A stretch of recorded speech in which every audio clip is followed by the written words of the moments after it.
Please close this. Fresh. There we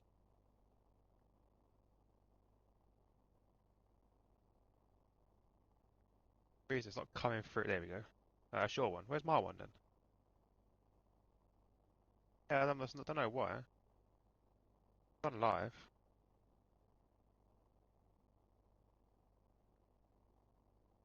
One second. I'm trying to find the link.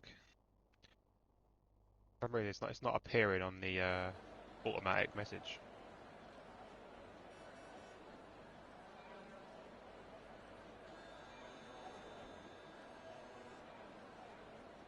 Now it does. Okay. Swear to God. There we go. Hello and welcome to a wet Grand Prix here in USA.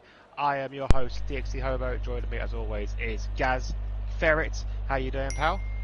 I'm good, my friend. How are you? I'm very well ready for this. So you're watching the LFR MNR round 5 around USA. It is very wet at the moment. So hopefully we can get some updates on what the actual race is going to be like. But what are you expecting today, Gaz? Well, it's USA, so I'm hoping for a lot of battling. I'm hoping for a good competition at the front because we've got Percy on a qualifying ban, so it'll be quite interesting to see how he does from the back, really.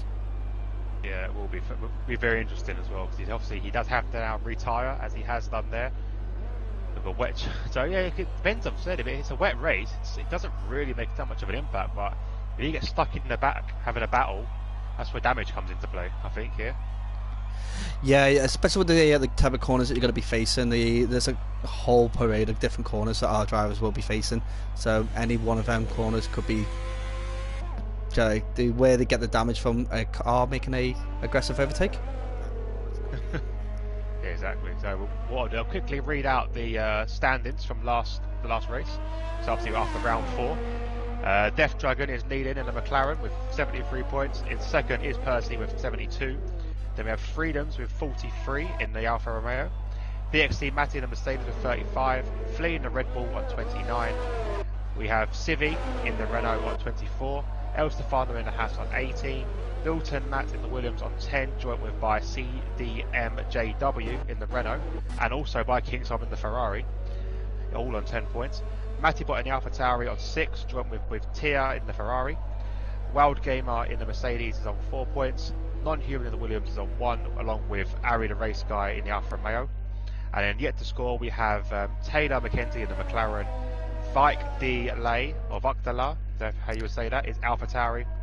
Got another new person here, SKRALD. I'll try to work out to pronounce that in a bit. Scrolled. Scrolled, there we go. Scrolled in the Racing Point. Ryan Van Doom in the Haas, and Brooksy in the Racing Point as well.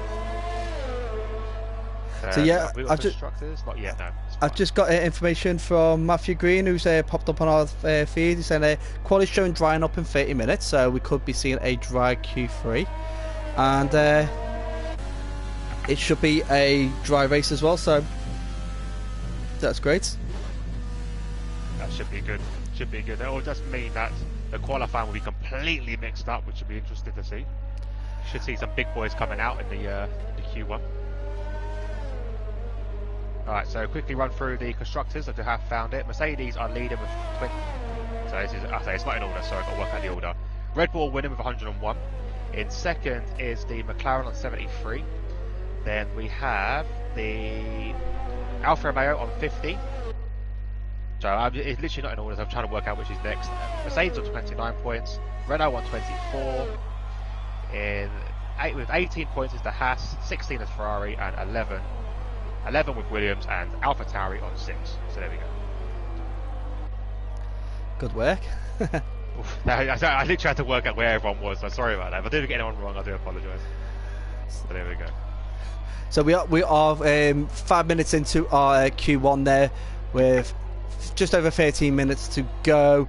We are on board with Death Dragon, who is actually going to be the first driver to put in a competitive time, as he is rounded off turn 18 at the moment.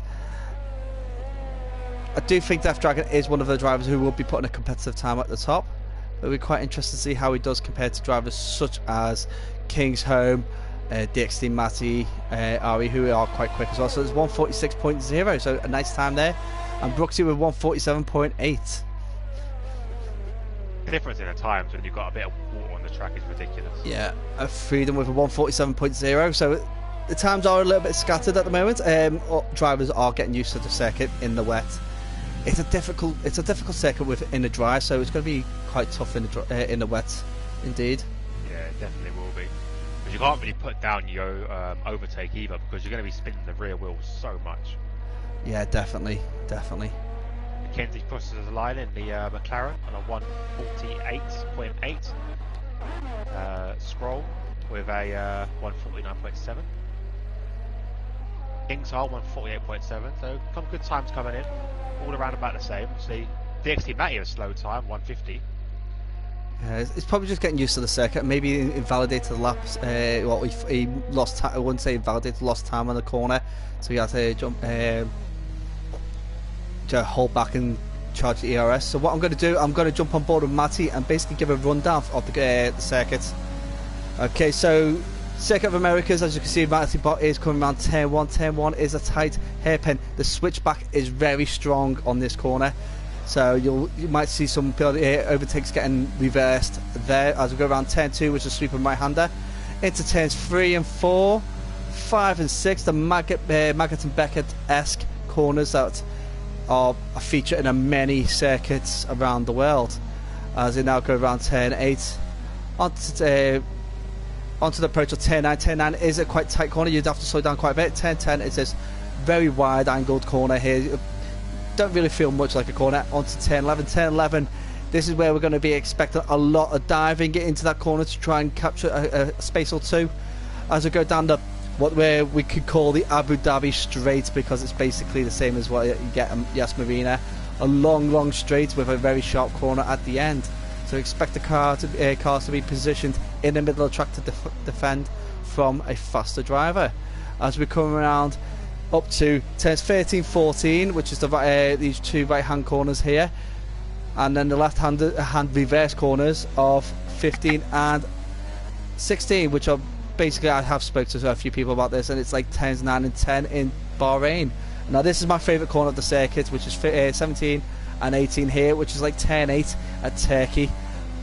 It's quadruple apex corner, very long, high G's. And now turn 19 is quite fast paced, and I went to turn 20 here with the pit entry on the left hand side. A little bit slow, but rounds off nicely for a nice time of a 147.0, so puts himself in provisional 8th. Good time for Matty Bot.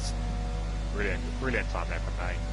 So, as we're reading that, I'm just going to read out some comments. So we've got Izzy in the chat as always. Hello Izzy, how are you doing? Alpha, we've got Ari as well. Welcome Ari. Ari's also said, Hobo, do you remember when we went on the last few days ago, we obviously been racing differently. I can't remember what race it was. I think it was China, possibly.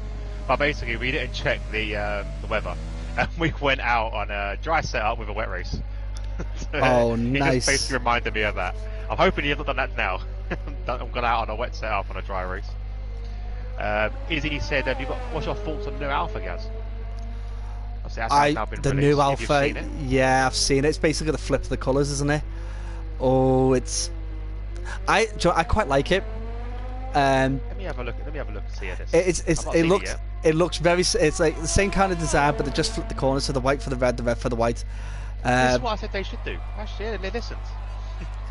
Remember I said it last week around Hungary. Yes. It does look really nice. I think there's a lot of people had the same suggestion.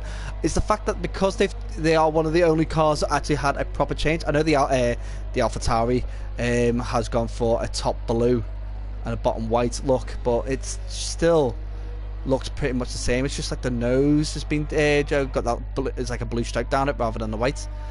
So, but Alfa Romeo's done really fantastic with the new look. It does look nice. I do prefer it. I was sitting there going, it's the same, but it's different. But no, it's weird how they've done it, because obviously the nose is remaining white. I know as it was last year, so it's fine. Okay, let's have a look with Ari. So there we go. This is Ari's car here. So, trying to get a better view other than the one we got. But you can see the halo is remaining the same colour, but the difference is coming at the back of the car, where it's going to be the top half is going to be white and the bottom half is going to be the rouge colour. Whereas obviously this year it's the other way around, it's the rouge and the white. As you can see there we go, much better. But yeah, the nose is staying as white, which I do like. And obviously the what's the name's changed as well. The end plates, they're now rouge as well. Yeah. See, I do like the whole design. It's like, because they mixed it up a bit, and it's nice to see. Because if you looked at the McLaren, you put the McLaren and the new McLaren and the old McLaren next to each other, unless you've got a keen eye, you're not going to see much of a difference. Big differences on that was the vents and the rainbow stripes at the rear quarters are slightly different, but everything else is pretty much the same, and it's a slight different shade of blue.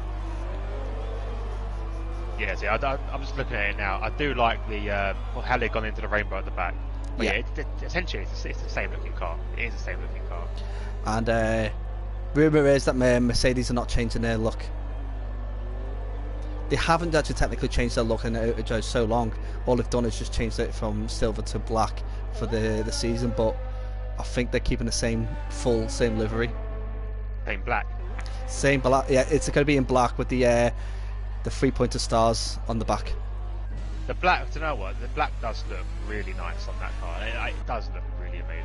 The black. See, I think now that we've had a season of novelty with it, it's gone boring for me. And DXT Matty 145.4, fantastic time with Vike in second. I'm on board with Ari, and he's just worked out how difficult it is to stop on the with the wets, because he just completely missed the pit entry and had to do a bit of a reverse job. More than Ari. Tay Paxter with a 144.5. Now Tay Paxter is actually is a driver and in a USC league that we do know. We met. I met him a few weeks ago on commentating for one of his Classic Cup races. A fantastic, very competitive driver. I love to see what he and Percy can do together. Yeah, it should be good. It should be a good partnership them two. I was looking at other. Any other cars been released yet? I've seen the McLaren. I've seen the Alpha. I'm eager, really eager to see the Aston Martin. I am waiting to see I have got a list of the reveal dates. Ooh. So guys, get your pen and papers ready. So basically the Red Bull should have been released on the 23rd, which is tomorrow. I think it is the 22nd today, isn't it? Yes. 23rd. Yes. Yeah, so 23rd tomorrow, so that should be, the Red Bull should be released tomorrow.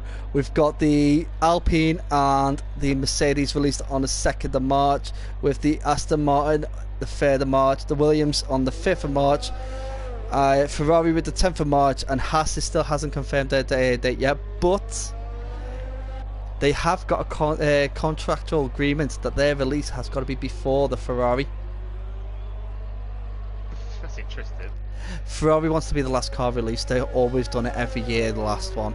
I think it is one of those things. They try and make sure their cars are their associated partners release their cars a little earlier so they can have the full glory at the end. Yeah, that's fair enough. I'm interested to see what the Haas come back. So I did like the black and gold for the Haas, but we'll see a Wild Gamer getting really out of shape there. As he goes through the fake nuggets and nuggets. Yes, so obviously I did like the black and gold, but you can't have two black cars on the grid now, surely. No. But then again, it's just basically the Mercedes is just playing dress up for 2 seasons. That's all. So they can have a true black car, but then again, I'd always looked at the Renault as a black car with yellow highlights. Yes. Yeah, I'm exactly the same way. Like, I don't agree with, for example, the all in the pit moment, but as you can see on my side of the screen of the grid, it's got a yellow by the Renault. Yes, Renault is yellow, yeah, but it's basically black. Let's be honest. As you can see there, the car's there. It's basically a black car. Yeah, definitely.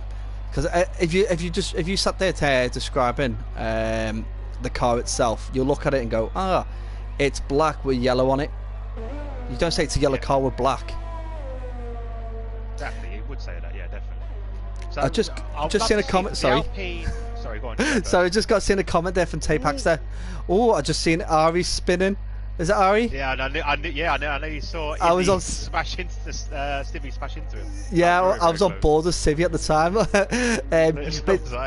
Yeah, so basically, yeah, I just had Tapaxter asking who the commentator was beside me, but so Tapaxter, this is DXT Hobo, is the regular commentator. He is the main guy for Monday Night Racing, I would say. I just back him up. No, we share it. Well, so basically, with us, you do get the complete differences. So with Gaz, you're going to get the full track names, the track details, the information side of it. It's all going to come from him. I come up with the crap, basically. I just feel. I feel.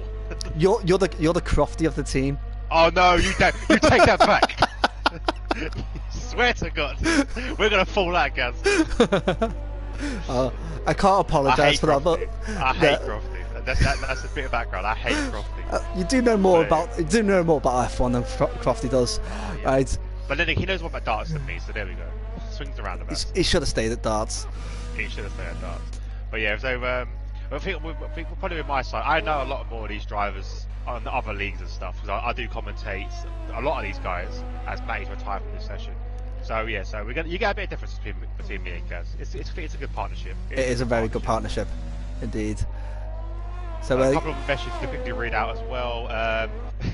Ari said, "Shush, that was embarrassing." Izzy said, there's a lot from there. 1 second. Yeah, they did an Uno reverse on the Alpha. Alpha is giving her the Williams vibes, which I do kind of see that actually. The Williams, it's very similar to Williams. If you've got anyone out, there you go. So there's the Williams there. It is very, very similar to Williams. They've gone with all white, so I do kind of see that. McLaren have also removed the rainbow halo. I like the rainbow halo. I did like the rainbow halo. Yeah, the Rainbow Halo was all about the whole of that season's progression to have full equality within the ranks of F1 and motorsport in general. So I kind of understand why they would take that away, because this year should be about something different. We should be looking at a different angle, because last year was about the end of racism. Maybe they should start have the other rainbows colours that people use for different because I've just seen Ari spinning out at turn 3. So the magazine basket he's lost a bit of weight. The thing is that he's in 14th at the moment, which means that as long as someone doesn't leapfrog him from below, then we might actually see him through into Q2. It should be safe for time being. I'm going to jump on board with Wild Gamer because he is due to cross. I'm on board with Tay at the moment as well. So I'm going to stay with Wild Gamer. The reason why I'm staying with Wild Gamer because I know he's got a very good racecraft about him. Being one of the only drivers out there with actually real racing experience, even though it is on a lawnmower, but it's still racing. It's still racing. He should be able to get a bit of a quicker time there, and hopefully he hasn't invalidated the next lap, which he hasn't. So hopefully he puts a good time, because he could be the one of the drivers to knock Ari out of Q1, because Tia as well. It's really slow time. Wait and see. So Ari, so Izzy also said she liked the comparison that I did with the Alfa Romeo. It was good timing, to be honest. No, it's going to be pink. Wild Gamer has spun. Oh, no. He spun exactly the same corner as Ari did earlier. And Tapaxter with a faster time of 144.2. What a time! I'll be honest. I'm a bit worried what the times are going to be like when we're looking at the race. So what's going to be like, because some of these new drivers, like Vike is up there in 4th at the moment. That's a fantastic stint. Ryan Van Doom, another new driver, at 8th. Taylor at 9th. Now coming over from TNR. We still haven't seen. We haven't seen Tia at his best. We haven't seen Scrolled at his best. El Stefano still could put in a good time as well. So it's going to be a very interesting. And we've got like the brothers of Non-Human and Freedom, and they've always been quite quick. Yeah, them two are obviously very competitive between the two. So yeah, Matty crosses the line, doesn't improve. Oh, he does improve a bit, but not in position. Goes at 146.7. Freedom's the last one now to cross the line, but he's invalidated it, so he'll be ending if he doesn't make the pit entry. Never mind. He's so much on that. See, he'll cross the line to finish. I'll be honest, I'm just quite shocked that Ari lost it again at turn 3 and took out the whole of his left wing. Lucky to stay in the moment. He's very, very lucky to be in hopefully in Q2. Obviously, we don't know if the game will make it, 14 cars like it did last time, or 13 cars like it did last time. I'm on board of Ari at the moment, and I've got the weirdest camera angle in the world. It is basically like they put a camera right above the rear wing. You can see the whole car and nothing but the car. It was a bit weird. Yeah. So, what do you think of the Haas? Going pink. So are they going to get back? Are they getting the best water technology? Yeah, BWT are their sponsor. So they've. I'll be honest, I'm a bit a bit unsure about the whole sponsorship jumping back and forth. I think it's a bit. Yeah. It kind of puts me off. It's going to get to a point. I still call Racing Point Force India. Like that's how bad this is. I'm now going to end up calling Haas Force India. This is how it's going to turn out. Yeah. So very quickly, I'll run out. We're saying about the Wild Gamer, Scroll, Tier, and Percy. So yeah, so I'm naturally going to start calling the Haas AlphaTauri. Not AlphaTauri. Don't get that wrong now. Racing Point or Forced India. So it's a bit of a strange one, to be honest. So just had the whole message. Oh, sorry. Hang on. I didn't read the whole message. sorry. Go on. Carry on. But that's not looking likely now. I think the Haas is going to have a bit more white this year. Okay, there we go. Fair enough. Yeah, so basically just an update with Matthew Green about improving his time. Really, he was 7 tenths up and he messed up at the Bahrain corners. So I think we're going to have to cut it out. So we'll go the home straight. Maggots and Beckett's is the twisty part going up to the Abu Dhabi straight. Then we got the Bahrain corners. Then the Turkey turn 8. I think that's how we're going to break it down, aren't we? The circuit, because this circuit doesn't have any corners. What did you call it before we went live? You get a good name for it. Oh, the Herman Tilke special. There you go, the Herman Tilke special. It literally is like the USA have got no imagination, and they've got so much elevation in this track as well. Like they could have done so much with it, and I think they kind of missed the trick here. I think. Yeah, definitely have. There you go. They had all the... I'm happy that they got a right turn in an American circuit. Let's be honest. I'm more happy about that. Oh yeah. I'm surprised they just didn't do it like they've done a whole loop just so they can three left turns just to make one right. If you get me, so that all the right hand turns were just all these loops. Yeah, I'm not surprised there. They're not very good at right hand turns in America. No, not at all. Yeah, Ari's lucky to get into Q2, let's be honest. He said, that's Q2. He said it with confidence as well, like, yeah, that's Q2, I'm done. Very lucky, Ari. Very lucky. I'd like to see some old cars come back again, though. I would like to see 22 cars back on the grid again. Oh, yeah. What would be the one you'd call back? Matthew Green's also updated us on Haas concept ideas, where it's a two-tone black. That would sound quite nice. Because their sponsor colour, well, their actual colour as a Haas is black and red, isn't it? Basically black and red. It's what it's like. It's black, red, and white as the colours. Yeah. But then I'll be honest. I think they should go to They should go to Ford Motorsport, get them back into F1. Oh, that'd be good. And then go with the whole Joe Stars and Stripes livery, just to kind of staple the whole American team link. It would be great. It might actually then open up more of a American fan place. Well, yeah, and definitely. Sponsorships are coming to it as well. Yeah, because if you actually do look on the Circuit of America's race, a lot of the sponsors are European based. So Rolex is normally all over the place. Pirelli. It's like you're looking at DHL. I think DHL are American, I believe. No, they're German. No, German. There you go. German. Yeah, FedEx is American. Yeah, kind of. Yeah. Kind of. I see him as America. Yeah. Everyone I go on to, it invalidates. Let's find someone else. Yeah, I was on board with Freedom then. He's like invalidated. Yeah. I don't know. I jumped at Death Dragon, invalidated. Jumped on with Vike, invalidated. Come on, guys. I'm gonna set one Flea because Flea's got past the difficult section where people do invalidate. So let's see how he does because Flea's actually. He's one of those drivers I'd love to be able to see his onboard footage for his whole race because he makes these overtakes that you just don't expect to happen. So they come out of nowhere. So I would like. It's also dry. It's not this as well. Yeah, it is. It is. So the drivers are on. Let's see what tyres they're on. Oh, it sounds like hang on a minute. Different tyres on. That's like the best ones on.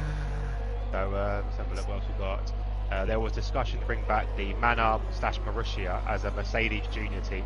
What Red Bull do with AlphaTauri, which again, yeah, that's a good shout. They weren't very good, unfortunately. I think they need to help them out a little bit more. But the problem is, I think teams like Renault, they're the ones that need they need the sister teams because arguably Mercedes have got Racing Point, Ferrari have got Alfa Romeo, and they got also Mercedes got Williams as well, partly. See, that's where I'm gonna like jump in and go. It doesn't work that way with Williams because you've got to think of which teams have academy teams. Academies. So basically, you've got the 5 top teams do have academies. So you've got Mercedes, Williams, Renault, Ferrari, Red Bull. They're the ones. They're the main academies for drivers. So they're the ones who should be having sister teams. So Williams would need a sister team, but being at the bottom of the grid, you can't have a sister team. But then, if Mercedes really wanted a sister team, they could have bought into Williams last year. Williams is going cheap. They could have saved them. They actually did save them, really, to be honest. Because they've took over George Russell's payments. Yeah. So George Russell. They kind of bought a driver. Let's be honest. They kind of bought a driver. Yeah. But it's like with Renault, they haven't got that sister team really. So if anyone's going to bring a sister team in, I would like to see.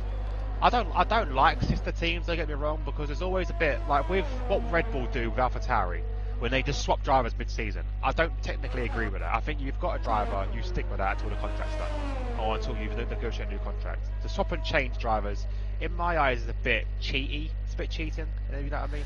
Yeah, but then you wouldn't get drivers like Sebastian Vettel flying up in performance like he did. But then again, or Charles Leclerc, for example, with Alfa Romeo. Yes, of course. So you don't get those kind of like wow, look at these drivers like a lot of these new younger drivers have done in the past. Well, while we got to the halfway point of Q2, let's run through the current position. So we've got Freedom at the top with a 131.5, with Brooksy in second with 131.9, Death Dragon 132.4. Oh, Tape Paxton 130.3, totally smashes it, absolutely phenomenal. I swear that he should have done it on if he did that on mediums, he still would have got first. Yeah, he would have done.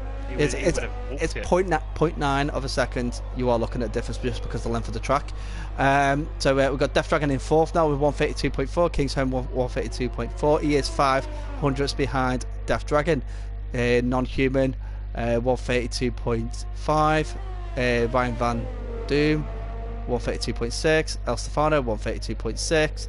Ari 132.9. Civi 133.0. Flea 133.2. And Taylor 133.5. So we've got groups. So we've got Tape Paxton out on the lead massively. He's American. He's going to be practicing this track. He's on his back doorstep. He should be like, I've practiced there Silverstone more than any other track, I reckon, apart from Austria. But mine's I think obviously Britain was one of our highly practiced ones, but it also goes out to Australia and Bahrain, because normally on a career mode I only do the first 2 races before I get bored. Always the way. Yeah, I think I'll be honest. I've kind of like, I think I got to race 9, so I'm kind of like going, oh yeah, I'm a bit bored now. Oh no, I've never completed a season.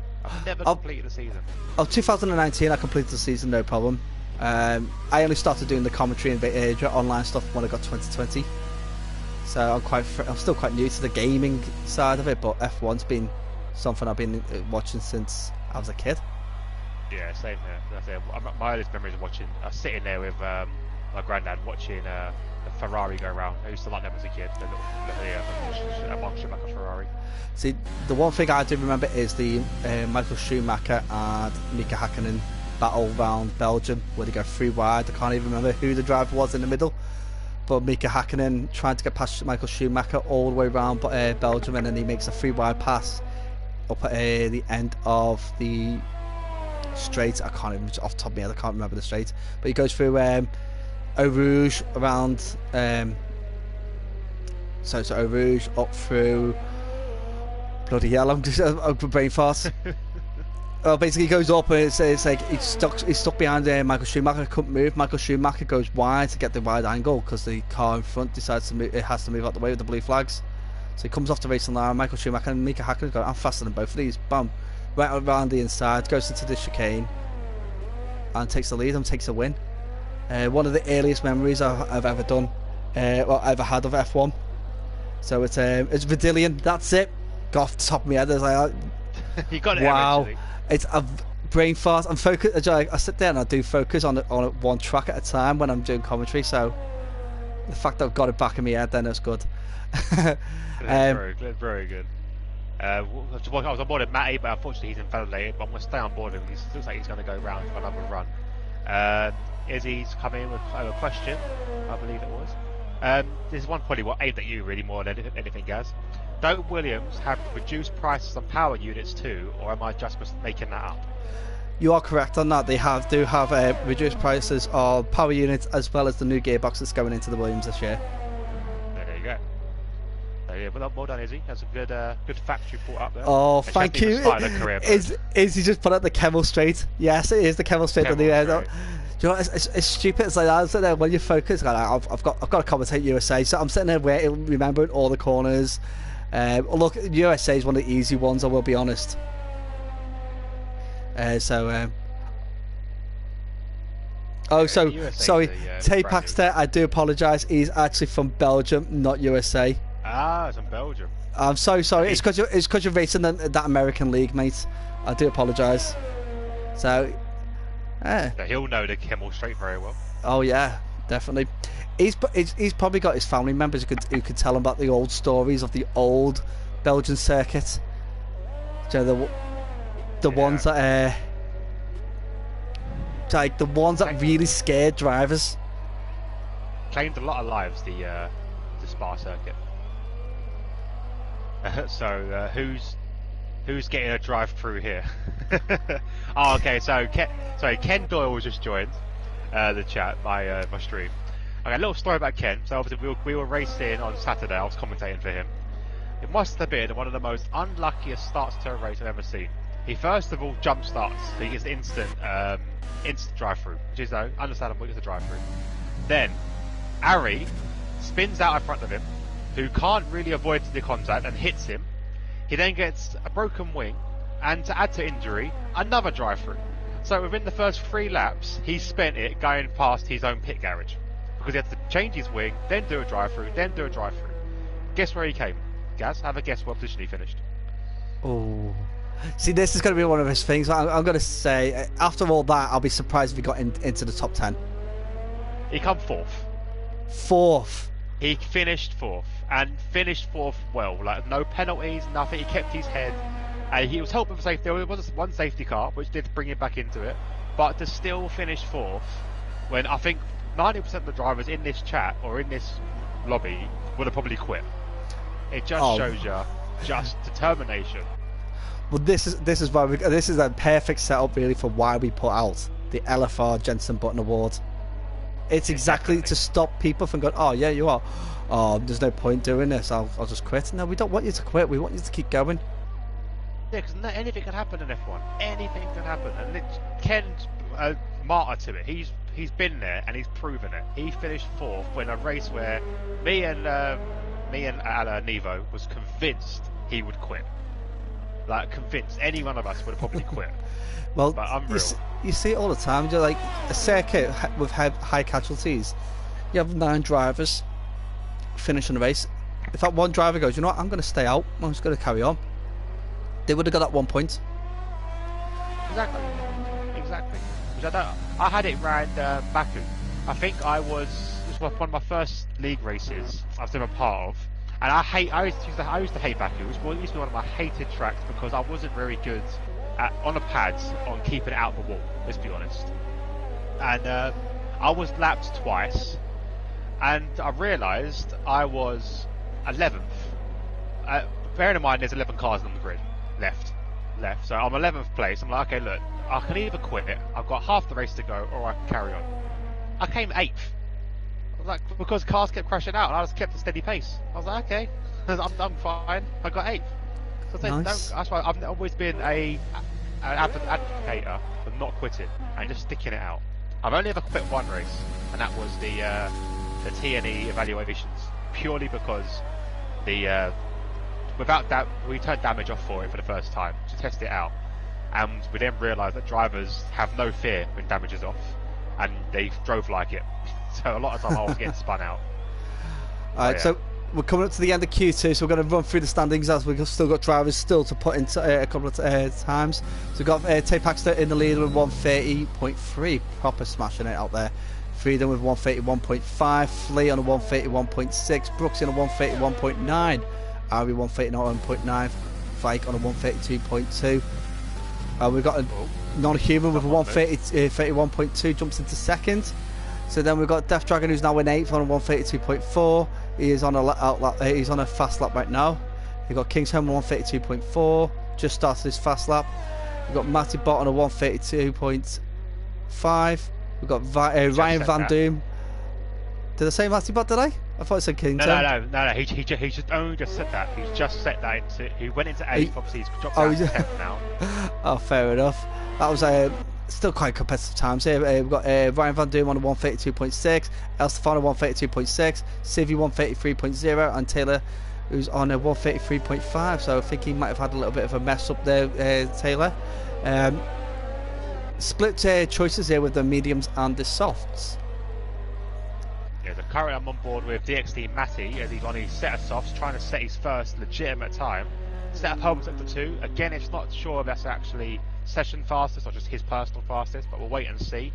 He's got one more corner to navigate. Let's see how he does this. This could make or break him. He's not invalidated so far. Fingers crossed. Does keep within the lines and goes 4th. Oh, nice. Good save. Does push Matty Bot back out into the danger zone as El Stefano is coming into the pits. Well, King's Homer has invalidated his lap, so he won't be able to improve, so he will be out at Q2. Matty Bot now coming around the last 2 corners. A little bit of a glitch there, I would say. Goes wide in that corner. Invalidate. Sorry. No, I don't know how. I'm surprised we haven't cursed him. He's pulled out of it. What? Why? I think he might want to go for the tyre strategy. Yeah, possibly. I was on board with Ryan Van Doom. He's got one more corner to navigate. He's already set 1 lap. So this is just one to make sure he gets into that Q3, should say, and he does 132.001. That is, it's quite. If you look at these times, El Stefano up to Ari, they're actually quite close times. 7 tenths is not a big gap really. And we've got Death Dragon and Vike there sitting in the middle with the medium tyres. Vike out of Q2. If he's stuck on set as well was Tay and Non-Human and Freedoms they had to do 2 laps on their tyres. Oh, that's on their soft tyres. That's a good point. That'll be it'll show at the beginning of the race. You'll see like there's people with like Taylor, who's now jumped into second with a fantastic lap of 130.9. Absolutely outstanding lap. And also as well, just notice Death Dragon on 4 lap hold mediums. See, the mediums you can get away with Joe, having a few laps on them. A few more extra you can get away with. I wouldn't go any more than that. But the problem is now, obviously, we're now waiting for Non-Human to retire because his car is still going round and it's going to be adding wear to his tyres still. I believe that's still the case. I don't think Codemasters have stopped wear when you cross the line. We'll wait and see. And there we go. So that's quite an interesting end to the Q2 there, and I'm kind of glad we've seen a dry session. Yeah, definitely glad to see a dry session. Dry session with the Q2 I would say it's the most important Q2. Yes, because it's the tires you're going to be starting on. Yeah, it definitely is the key one. So we're saying goodbye to Vike, Kingshome, Matibot, and El Stefano and Civi. Yeah, it'd be good to see. Obviously, crucially though, everyone other than Death Dragon on the mediums. So that's what they'll be starting on. That's going to be a one to watch, I think. Death Dragon, obviously, I get why he's put on the mediums. I think give it a go. So I think he's probably on the better strategy, possibly. But you never know. Races are quite, anything can happen. Like we were saying earlier, anything can happen during these races. Especially don't write anyone off yet. Especially USA, it takes one little mistake for the S-bends, and you're pretty much down 5 places easily. Also, just notice as well, Ari is in Q3. Considering he's shocking Q1, he's managed to get through into Q3. So well done, Ari. And he said in the chat, and that's Q3. So again, he's getting a bit cocky. Is Ari. Cocky people normally taste concrete when they hit the wall, don't they? They do a lot of the time. Very much. You know what, I'm going to put a commentator's curse. I'm going to sit on Ari quite a lot on this and just see if how he likes the commentator's curse on him. I don't like cocky drivers. You get a bit of swagger's all right, but come on, cockiness. Sit back down, kid. He's also got the worry of being Izzy's jinx as well, because obviously being an Irish driver. Yes. He's got double jinx there. And he's Irish, so it's that's a fair jinx. I'm waiting for the attack in the comments in a minute from Izzy. Wait and see. It's all banter. It's all banter. It's all fun and games here. I'm not allowed to say anything in regards to a certain Alpha driver today. He's not Irish. Then why did you support him then? You follow all the Irish drivers, I thought. So why Ari? I assumed he was Irish because you supported him. That's a good question. Go on, then. Give us a reason why. Like, we've got most of our drivers out at the moment. We've got only Ari. Ari's probably hiding in the pits because he doesn't want the chaos. He's arguing at the moment with Izzy in the chat. And Ryan is still in the pits. So there we go. But they've got 10 minutes. They've got enough time. Irish drivers. Okay, she likes Irish drivers and Ari and Thierry. But I can. Okay. But why Ari? Why Ari and Thierry? We've got to ask. Thierry, we know TP is a good driver, but why Ari of all people? Alright, so Death Dragon is leading the way on the competitive laps. Let's see how he does. I'm a little bit gutted that McLaren haven't got the Coca-Cola sponsorship next season. Oh, that'd be nice. It would have been again. It would have been too much red though. They would have had to do a different kind of Coke. Would have been like Coke Zero possibly, or Diet Coke. Would be quite a nice silver car. Well, would have been quite nice. Well, back to the way it used to be back in the noughties, the chrome. With, Vodafone, wasn't it? Vodafone. Yeah, but see, like they got Coca-Cola on the side of the nose there, and they haven't got that on the new car. They have Coca-Cola's contract with the sponsorship has dropped out, and I don't know why. Because they're an up and coming car now, aren't they? They're getting back in there. Maybe they're too expensive now. Maybe. Cons YouTube asking what platform is Hobo streaming on. He is streaming on YouTube. If you go on through the LFR Discord, you'd find a link on there, and I'm sure we can post a link on it as well. DXT TV Live. That's what I'm talking. There we go. I've got a few comments here. It's like, go on. I think you got your comments. No, so just go through. There's quite a few comments. That's all. So I waited to see a Google car. A car sponsored by Google. That'd have been quite cool. Oh no! You're gonna have white with Google, and they probably use the O's as the steering as the wheels. As the wheels. So a G, then a Google, and then GLE at the back wing. No. No, I was more thinking of like like all white car, and then what the colours of the Google. Let me get the Google up, the Google homepage up. So then have like a blue stripe, a red stripe, a yellow stripe, blue stripe, green stripe, red stripe down the middle. That's it. But I also would say I do want to see, because I'm looking at different F1s. I'm trying to find car launches and stuff, brand new cars. Some of the fan designs liveries are so amazing.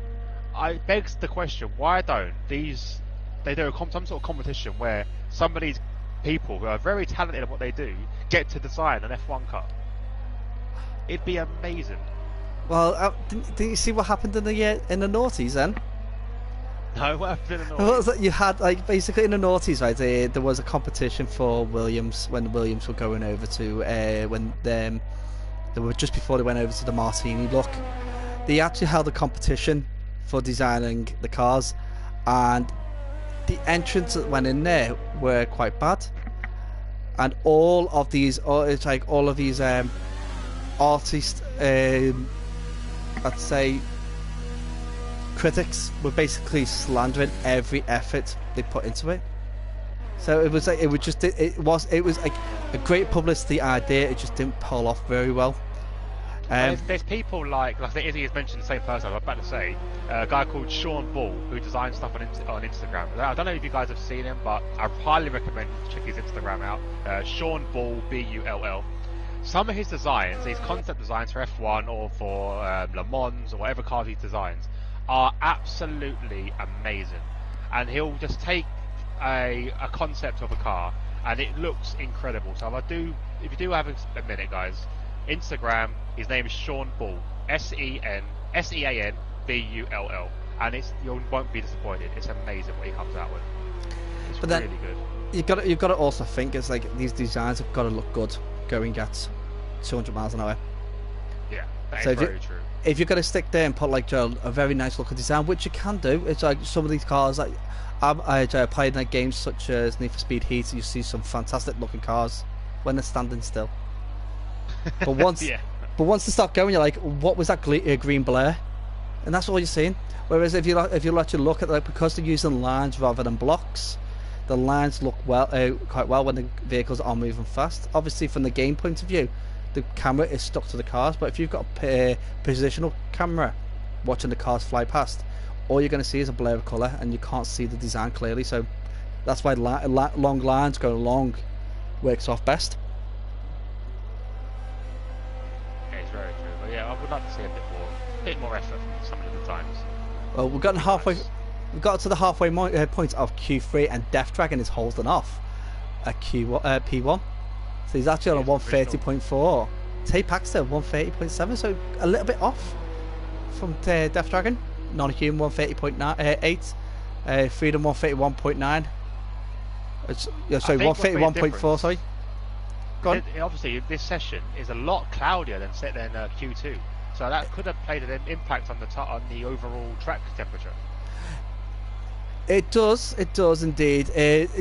But then it also means that like drivers that are quick anyway should actually be able to make them more advantage over other drivers. Because when the track is at the ideal temperature, the cars are a lot closer together.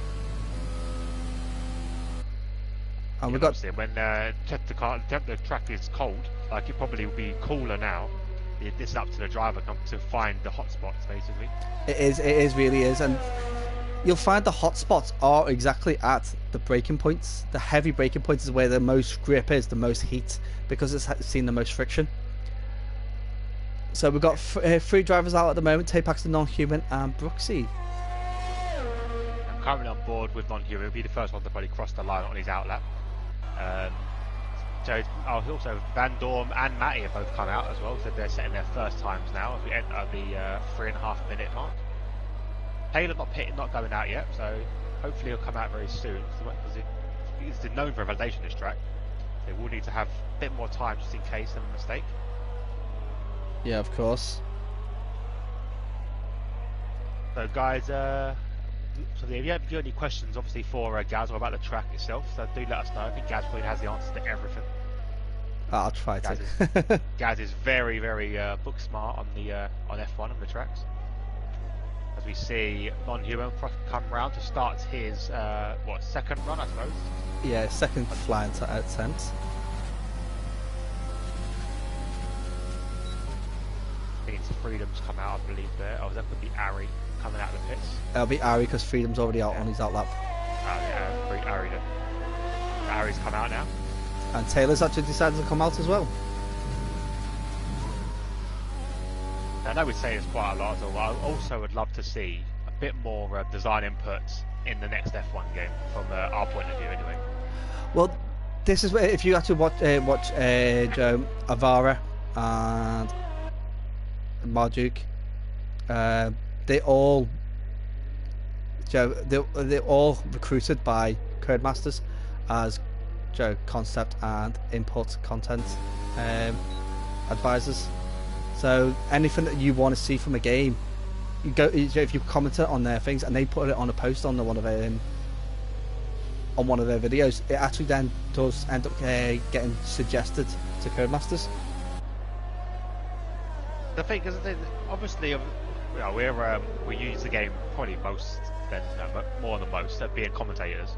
One thing from our point of view I'd love to see is just the ability to move the graphics around, because obviously you can do that in the race. We know that you're racing, you can move the HUDs and stuff to left and right and all over the place.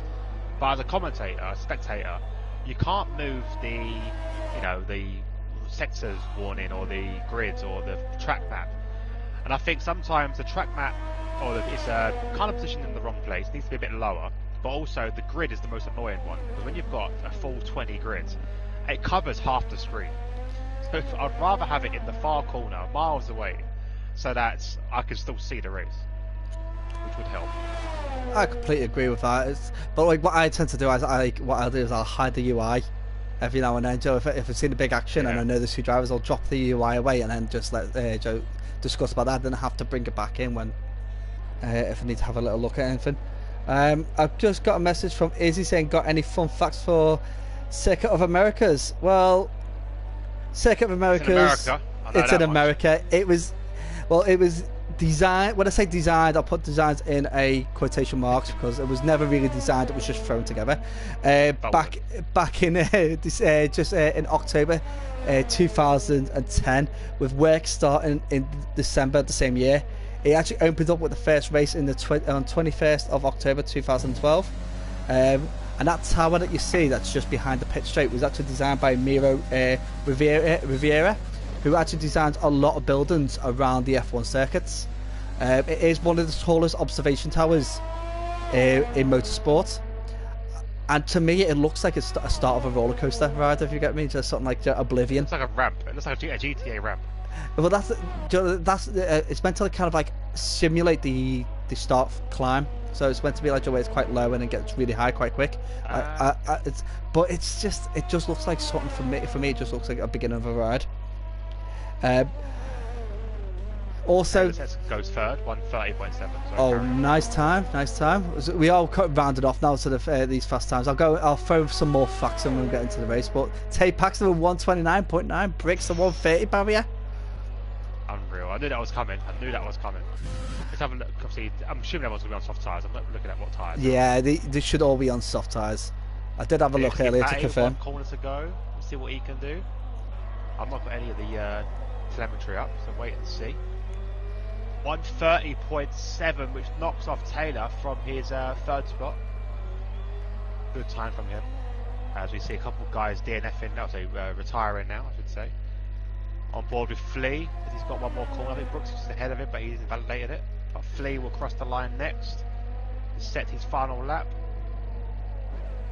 1:31 dead, so he goes up one place into 7th place. Oh, I thought Death Dragon might have done that. He just went a bit slow for the last two corners, but he got 1:30.2. Just increases that time difference. Oh, sorry, decreases the time difference between Tate Paxton, but just not enough to take pole. And that's the round off of our Q3. So Tate Paxton in pole, Death Dragon in third. Second. It's absolutely fantastic. That good effort from all our drivers. Tate Paxton though, what a time! Yeah, very good time. The 1:29's got to be a shout out to him. Yes. So there you go. So Tay is your pole sitter. Second, we have Death Dragon. Third, DXT Matty. Fourth, we have Taylor. Fifth, non-human. Behind his brother, Freedom. So 0.2 a non-human now in the brother count. Flea comes in at 7th. Brooksy in 3rd. Ryan Van Doom in 9th. And Ari slots in at 10th. So good times from everyone involved here. Oh, I wonder what happened to Ari. Did the curse work? Yeah. I must have done. Not as fast as we saw him, but he seems happy with 10th. Better than nothing. Obviously, he couldn't have got much worse. Unless he got a 5-place grip anyway. As Izzy has said some suggestions, someone needs to mention that the time trial glitches, because it's infuriating. And mate, there's so many glitches on this game. They're all infuriating. And to remove the crowd sound, the crowd noise and applause. I don't particularly mind the crowd noise and applause. Obviously, we are in COVID, so ideally they should take it off. But no, it's nice to hear some sort of crowd in a game, I think. And you do hear them when you are racing, I suppose. The crowd going around as you're going around. One thing I don't like is if you actually look at the people sitting there above the DHL signs, they're all leaning forward all at the same time. Yeah, they're all. You can see the copy and paste, can't you? Yeah, you got the guy that looks like Zinedine. He looks like Zinedine Zidane from FIFA 99. There, just keeps putting his fist up in the air. It's just like ridiculous. It's like on a boat. They're all rocking back and forth. Yeah. No, there's a lot of things they could do with this game, but obviously I'm assuming that money comes into it as well. So it must be difficult. The one thing that I hate as a commentator, when you watch someone coming into the pits and they have a tyre change or wing change, they take the wing off, but the wing's still there. Yes, that is the most basic thing that they do. And the tyres as well. Yeah, it's just like the wing, the tyres, they take it off, they're still there. And that is poor. That is poor from them. But watch it carefully next time. Watch the tyres itself. It changes, like, so when they take the tyre, I say they take the soft off, it will be red. As soon as you grab hold of a hard tyre, it changes to white. And it split second changes. It doesn't change as the tyre goes on, which okay, go alright, fair enough, they've done that. But it's because they can't be bothered showing what's underneath.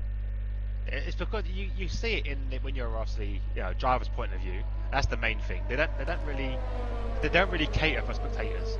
Yes, they allow us to spectate, which is nice, but they don't really think of our point of view. Like some of the camera angles they give us when you're watching a battle. Like, why do I want to see behind when I'm watching a side-by-side battle? Like, come on. Yeah, but they do that helicopter view is only on there for like 3 seconds and then it's gone. And you're like, oh no! It's like Christmas. You're like, oh my god, I got a good view. I love it, and it's gone. See, what I do is I'll sit there and when I find a nice camera angle, obviously coming into one of the corners, I'll sit there, like say on Tape Paxton now, it'll come around a certain corner and we're sitting on the outside. I'll flick through the cars one by one and try and time it perfectly between the cars, so that I can get them all nicely coming through the same corner, which is quite hard to do on a formation lap when everybody's like different paces. But it's quite nice. So like lap 1, when they all get into their line and you just sit there and you go flick through the corner, go one by one, just seeing them follow each other like a train. Yeah, I would love to have the option of just having like the opening potato menu when you go down to see if you're watching up my screen to a camera type. You got broadcast and TV bar. That's all we got. If it was broadcast, helicopter and TV, I would be on helicopter view the whole time because it's the best view. It is 100% the best view. It wouldn't even take much to put in a corner camera. Just like if you go to corner and then you go to corner, the corner, and then corner 1, 2, 3. Corner camera. Do you remember it used to be, I think it was either Silverstone they had it the first time, I think I remember, but it was a sweeping one. So it followed it. I think they use it in Abu Dhabi quite a lot on the hairpin, but it follows the whole car around the whole corner and it goes up again. Turn 4 in Bahrain has it, and they get the actual camera itself. It hangs over the apex. Yeah, it's a brilliant camera, and it's not really used in this game. So Izzy says she races without sound, but the applause really annoys her. How can you race without sound? I would love to race with the old F1 sound, the screaming cars, the V8 cars, or V12 I should say. The scream I miss from F1. I miss the scream. See, if you actually go onto the 91 McLaren, that's a V12. It doesn't scream on the game. They toned it down. So here we go. All the cars are lined up, ready. We've got 1, 2, 3, 4, 5 red lights. They're out, and away we go. Been a sub message from El Stefano. I had one corner to get my tyres warmed up. That should do. But there you go. All the cars going into one now as they go around. The Williams slid. The second Williams, not the tape actually, the second Williams slipped a bit and clipped into the McLaren. I can't see who it is because I've took the grid positions off because I want to see. And everybody's like, it just looks like a scatter graph really, Joe, when they come through those S-bends. Everybody has a different line, how they approach it. Like, Tapaxter's absolutely got the gap already, hasn't he? Yeah, so his teammate that got a bit unstuck there as he went really wide. A lot of movement at the back again with the two Ferraris fighting with the Force India, the racing point. But there we go. Some of the camera angles I've got at the moment have been really, really good. I've got a 5-second penalty already for Wild Gamer for gaining the place. He's probably done is cut the corner a bit too much and gained the place and not gave it back, which are fair enough. It depends on the situation. He might be able to get that rescinded depending on circumstances, but then again, it's quite early on, and I think that might have been a mistake from Wild Gamer. And also, if he serves it, it'll be a bit different. I think you'll see a lunge at the back, I believe. I'm too sure. I've still got the HUD off. We'll have a look now as they come through the final sector. I'll turn the HUD back on. There you go. So Tay does lead this race still. Second, we have Taylor. Third, Death Dragon. Fourth, Brooksy. As now the boards are screwed up. Oh, for God's sake, game. Come on. It's just wait, we're on lap 3? No, we're on lap 2. It's Codemasters having a problem. Oh, for God's sake. Okay, so guys, bear with us. Taylor is not in 11th, he's in 2nd, I believe. Is he? I thought... Yeah, he is in 2nd. He's in 2nd. It's now like the correct, I believe. But there's that. It's getting worse. It's getting worse indeed. No, never mind. See, this is the thing as well. This kind of glitchy stuff where the boards screw up. That's the annoying thing as well for us. Yeah. 90 is a penalty there. Have a guess how much the whole circuit cost to design, make. Build. Yeah. Oh, it's American, so. If you, in comparison, the Chinese Shanghai circuit cost 450 million. The Americans, they don't do things. They do things quite cheap. I think it's a lot of them. But bearing in mind it's an F1 track, they can't really make the billboards and stuff, or the buildings that are like plasterboard. They do their normal buildings. I would say you're nearing 100 million. No, you say it's 400 million. Sorry. 450 million for the Shanghai circuit. So I would say you're nearing 700 million. I reckon for this circuit. Not too far off. $900 million. So twice as much as the Shanghai. I was about to say $1 billion. Yeah. But I thought, no, that can't be $1 billion, surely. Yeah, they included all the safety gear stuff that was got put in there because Herman Tilk actually said that the ground itself wasn't suitable to build a track on, so they had to redo the ground. Oh, what about it? Yeah, well. So Con actually commented as well saying, was it 800 mil? 800. They're not far off. See what's very close there, Con. Very, very close. Yeah, 900 million officially is what they said. That includes all the outbuildings as well. So like you'll have like different numbers for different places because the circuit itself costs a lot less than what the buildings do. Because Austin, Texas, is actually in the middle of what they call tornado country, and can get hit by heavy hurricanes. So the buildings need to last that. Tornado Valley, isn't it? Is that what it's called? Tornado Valley? Yeah. Something along those lines, anyway. Something to do with that. But yeah, they've got to be very, very careful. Yeah, so it was quite important for them to actually do ramp it up a little bit, the safety features and all that. Just having a look at the position changes for some of the drivers. So Percy is up 8 already, up 8 places within 3 laps. So it is someone to be watching out for because he will be hammering through these positions. We've got Vike who's up 5, so he started in 11th. He was just knocked out of the Q3. And Brooksy got a bit unstuck there, I think. Brooksy battling with Taylor up there for third. Yeah, and I do hate wheel-to-wheel action. Not really helping, I'm guessing. Absolutely fantastic battle. Oh, side contact! by side! Contact! Oh no! Oh no way! How has he still got his rear wheels on the car? That's another thing on this game that they don't implement. You lose your front wheels, you lose your back, your front nose. You never lose your rear wing. You never lose your back wheel. Very rarely you lose your back wheel. It's a bit of a strange one. But there you go. That would have probably ended a lot of drivers, and yet the car's still going. So you got drivers like DXT, Matty, Vike, Freedom, Fleet, all able to capitalise on that. Percy now up to 9th after that. So it's quite unfortunate. Taylor has managed to rescue himself enough to actually stay within the battle for the points, but he just got overtaken by 3 cars. 3 cars just went flying past Taylor on the Abu Dhabi straight. Now that was some good movement.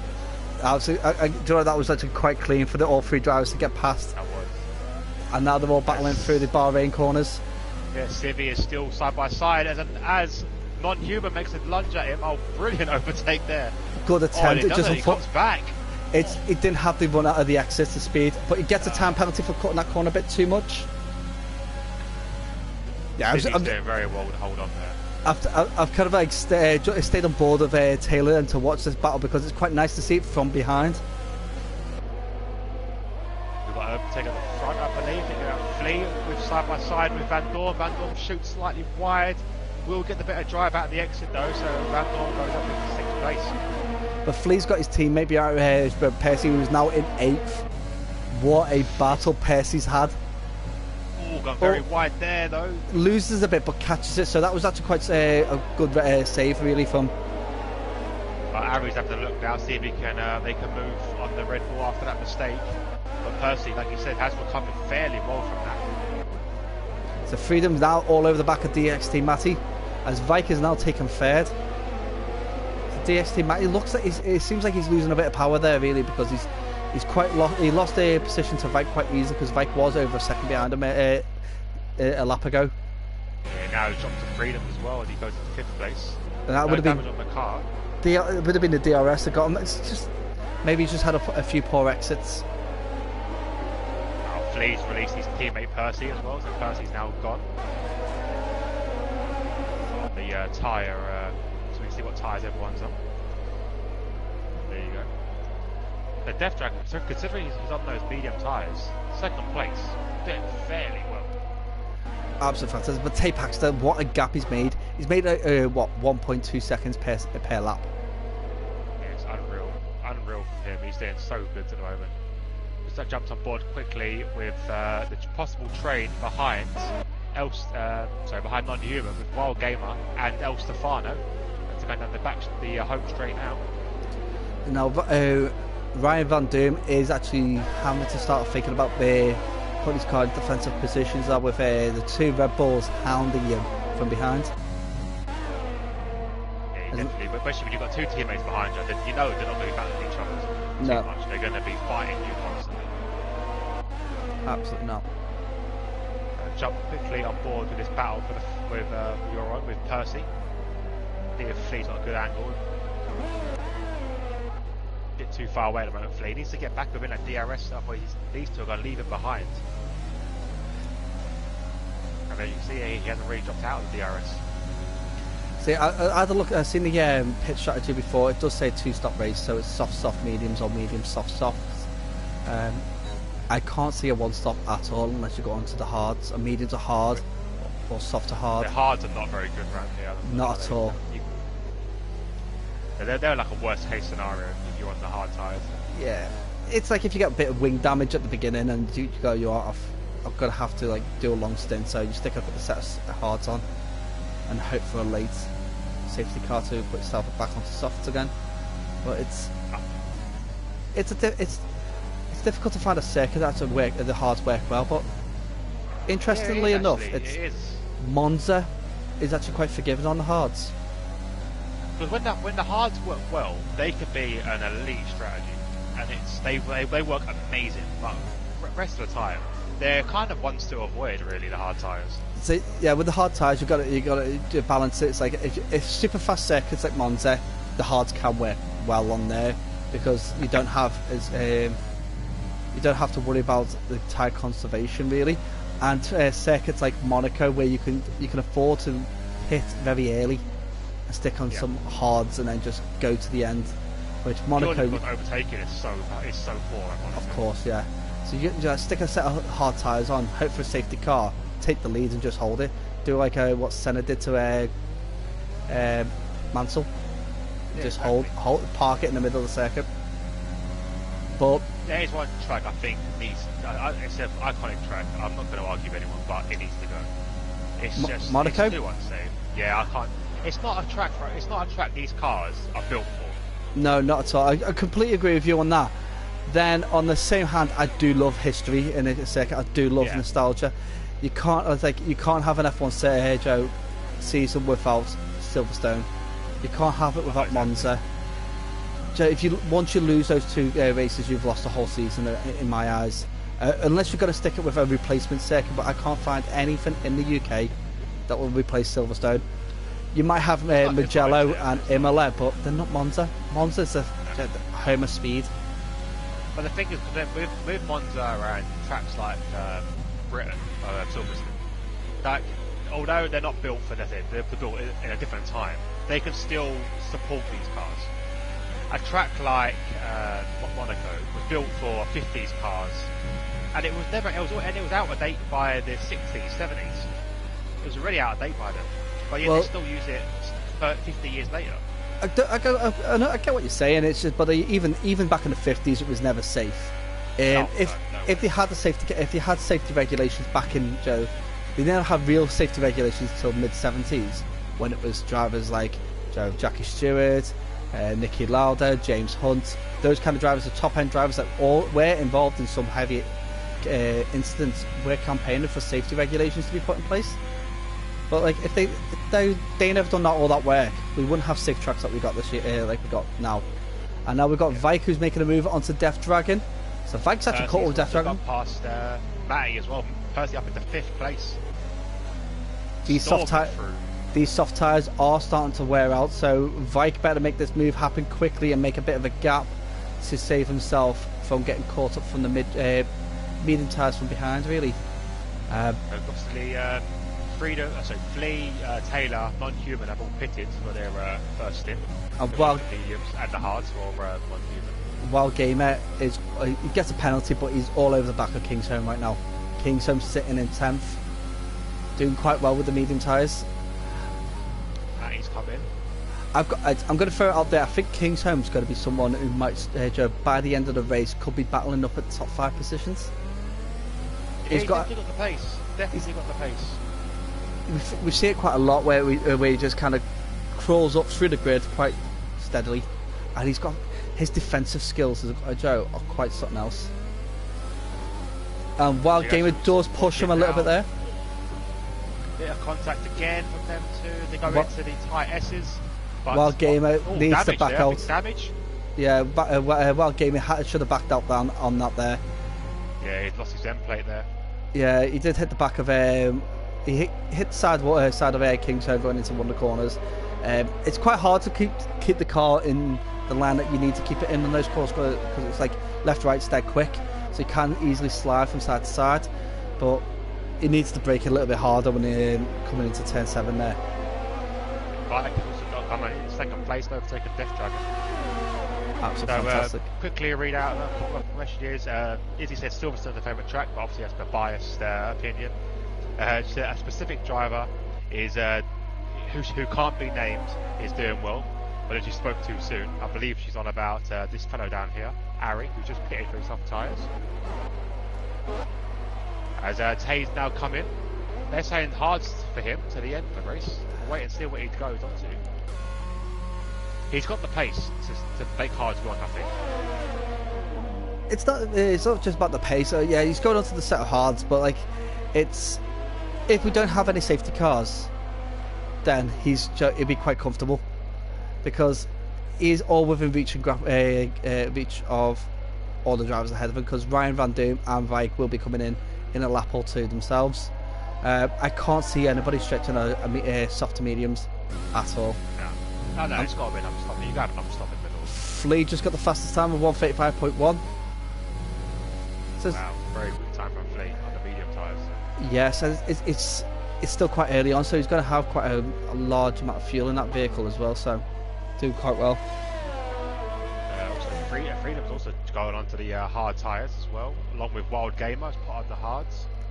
So they're not listening to the stream, not listening to us. We know best, lads. But you wanna try something else? Go for it. Yeah. You stick on the hard tyres and suffer. Yeah. Death Dragon and Vike are going side by side, and Death Dragon does make the move into the first place. Obviously, those soft tyres are going to start feeling the wear now, so it's not best to fight. Just still stick with him. You've got a pit, so always going to happen. I think that overtake. Yeah. Well, go back to the conversation about tracks. Have you heard the plans of Monaco in the next 10 years? No. Well, so Monaco's actually is putting basically global plans to start extending the land into the sea, because they do own a large portion of the sea into the Mediterranean. And if you compare it to the 50s layout to what it is now, you can see that they have actually been building right up until the water's edge. So they're planning to basically push into the marina, which means that corners like the pool section could be widened. You will have maybe an alternate route. So Monaco may still last, and may still start and finish at that same start. May still go through the casino parts, but we could be seeing a different sector 2-3. I think what it needs to do, does need to evolve, as Tago's in the fourth place, quickly. No problem. What I would love to see, like I said, if you picked up Monaco, right, the track layout, you dump it in a field somewhere, like with an open space, and then like you got with your iPhone or your tablets, and you just stretch it to make it a bit bigger. If you just did that, the track could improve instantly from that. So it's not the track layout itself isn't so much the issue, but the idea of it is very good. The corners are very, very good, but it just needs to be that bit wider, just so we can see a bit more action there. That's all it needs to have. So if they can do that and extend it into the sea and do all this kind of stuff to it, brilliant, absolutely brilliant.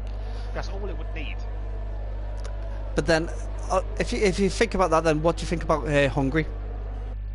Hungary, again, I'm not a big fan of Hungary, but it's mostly just down to the flow. The flow is just awful. It's a single file. Well, so we've got Matty, Bot, Kingsholm and Freedom. They're all going through wide there into turn 17. Absolutely fantastic battle. Death Dragon's pitted from 10-lap-old mediums. And he's gone into the soft tyres. Has he gone into Death Dragon's pitted soft for? Tyres, yeah. Yeah, soft tyres. Vike's mirrored him and done the opposite. Gone onto the mediums. Straight away from his soft tyres. So he's stretched them softs quite a long time. Now, Vike, and I'll go with Kingsholm as well on top of that, have got a very good ability to stretch tyres a bit longer than what you would expect. And these two are pretty much side by side right now. Yeah, so it'd be quite...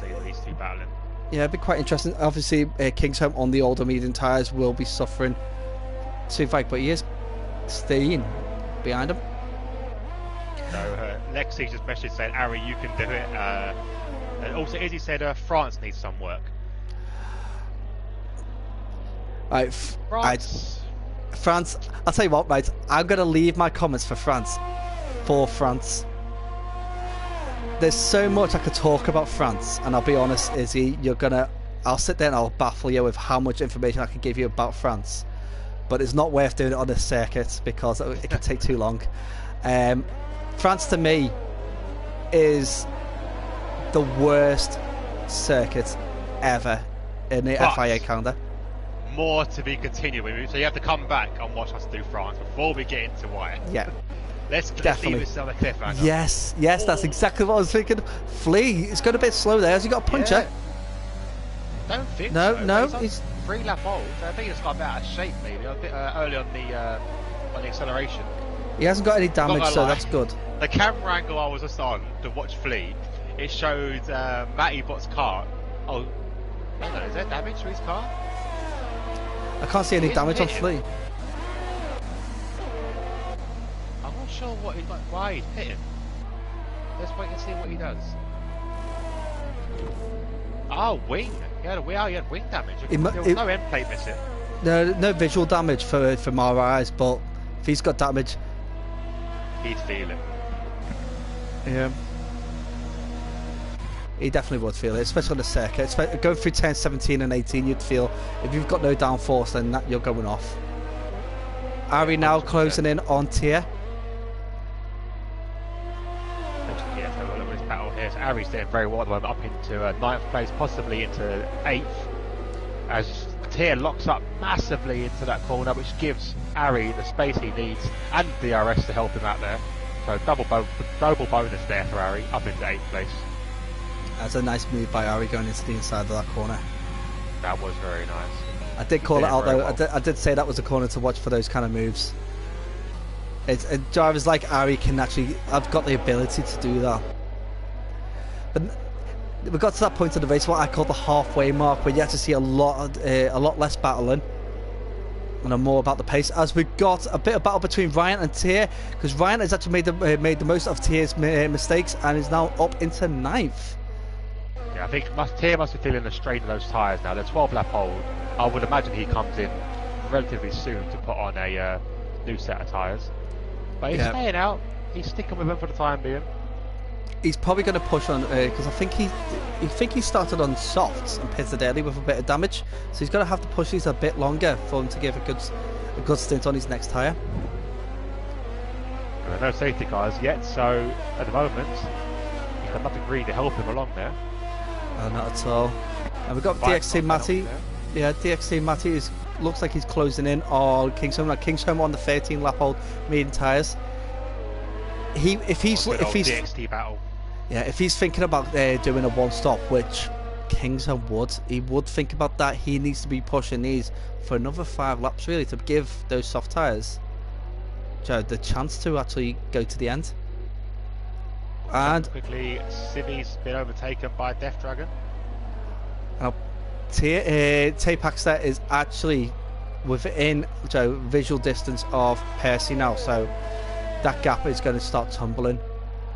And I think Percy might be thinking the same kind of a strategy as Kingsholm, just pushing those medium tyres right as far as they can go. Yeah, I've seen Kingsholm especially stretch a 2-stop to a 1-stop, which I didn't think would happen. He did it around Bahrain, which yes, is medium. That was unreal. That was. It was it last race as well? Hungary last race. Yeah, Hungary stretched him as well. He stretched them 19 laps on those medium tyres when they should have only done 15. No, speaking of that, you asked me about Hungary. So yeah, Hungary, I don't like the track just because again, it's when you get stuck in that flow, you can't overtake. You get single file.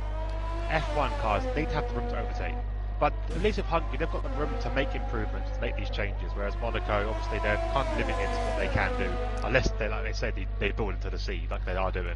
Yeah, well, the reason why I've asked about that Hungary is because Hungary was actually designed with the idea of being the Monaco of the Eastern Bloc. Oh, for God's sake! Well, there you go then.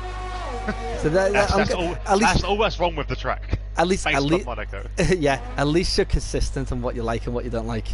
Yeah, exactly. You can't really fault me on that. But there we go.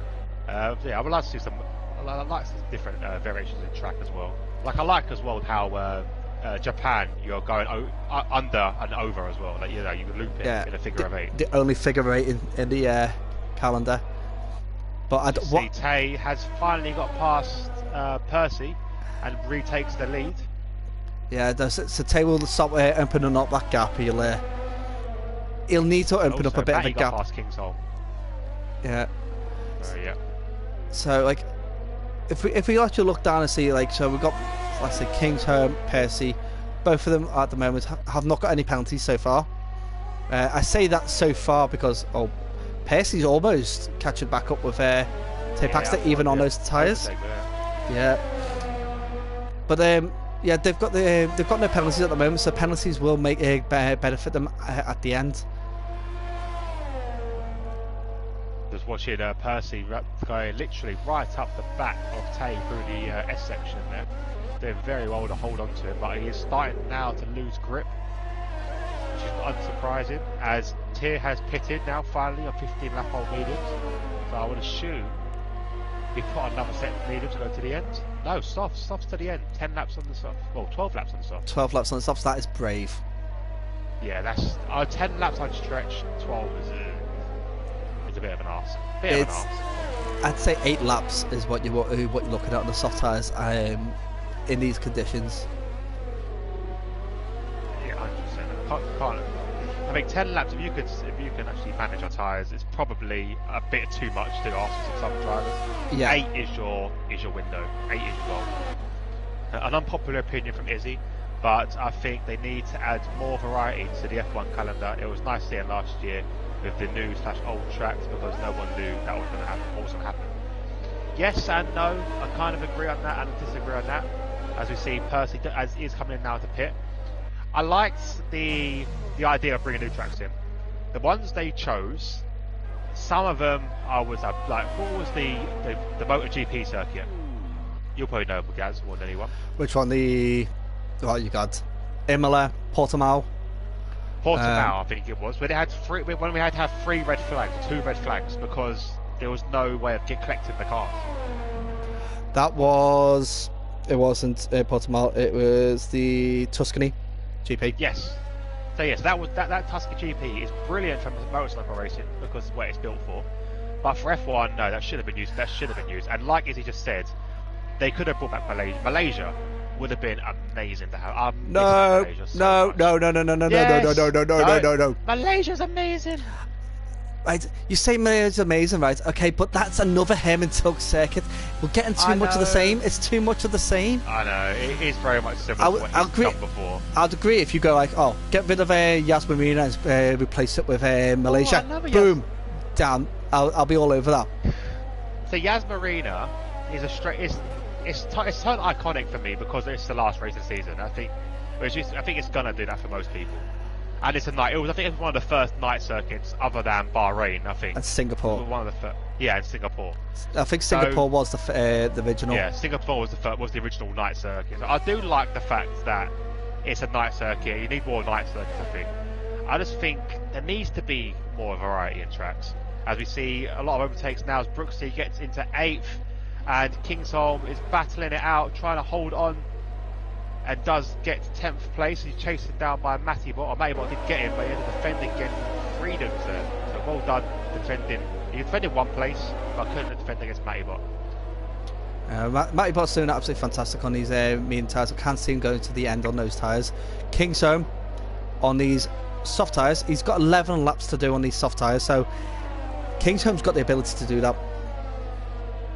Yes, so I think we'll have to wait and see what he can do. Well, I'm going to be saying like going to be expected probably DXT Matty, Brooksy, Taylor all to pit still. Death Dragon pitting again. So. Kingsholm having a look down inside turn 1 on Matty. Matty got a bit out of shape coming out of the last corner, and he does overtake him. Good overtake there. Good opportunistic overtake from Kingsholm. So my predicted top 3 right now will be Tapaxter, then Percy, then Vike. In current situations, not including penalties. I'm taking penalties out of it right now. Oh, okay, so not including penalties. The gap between Death Dragon and Vike is quite large at the moment. Well, obviously, he's got to take those tyres a hell of a long way. Those tyres are not going to last. They're not going to last at all. I'm going to throw in... do you know what? I think I've got to agree with you on that one. I think I've got to agree with you. Because DXT Matty would be my outside choice, but on 8 lap old mediums already, like he will need to probably pit again for some tyres, I think. And then Civi and Kingston battling for 4th and 5th. Yeah, they're doing very well at the moment. At the moment, so Kingsholm is sitting in 10th. He's stuck behind Taylor for the time being as he tries to make an overtake here. When he tries to go for the undercuts, he's looking for it and he gets a fantastic drive, but I don't think he's got it yet as they're going to go side by side. Very difficult. Yeah, I knew it was going to happen. I knew it was going to happen. It's not a track to go side by side around there. Well, see, it's 10, 17 and 18. It's a fast corner. You kind of need to be on the outside to carry the most speed through that corner. What I think has happened there is that Kingsholm holding his line on the outside, and a little bit of G-forces kind of pushed Taylor into King Zone. Racing instant in my eyes, straight up. There's nothing any driver can do, and we've got a virtual safety car, so this just all it does is save tyres, doesn't do anything else really. And it saves Taylor as well, because these guys can't get away while he's pitting. So I think he's had to get wing damage there. He's going on with soft tyres.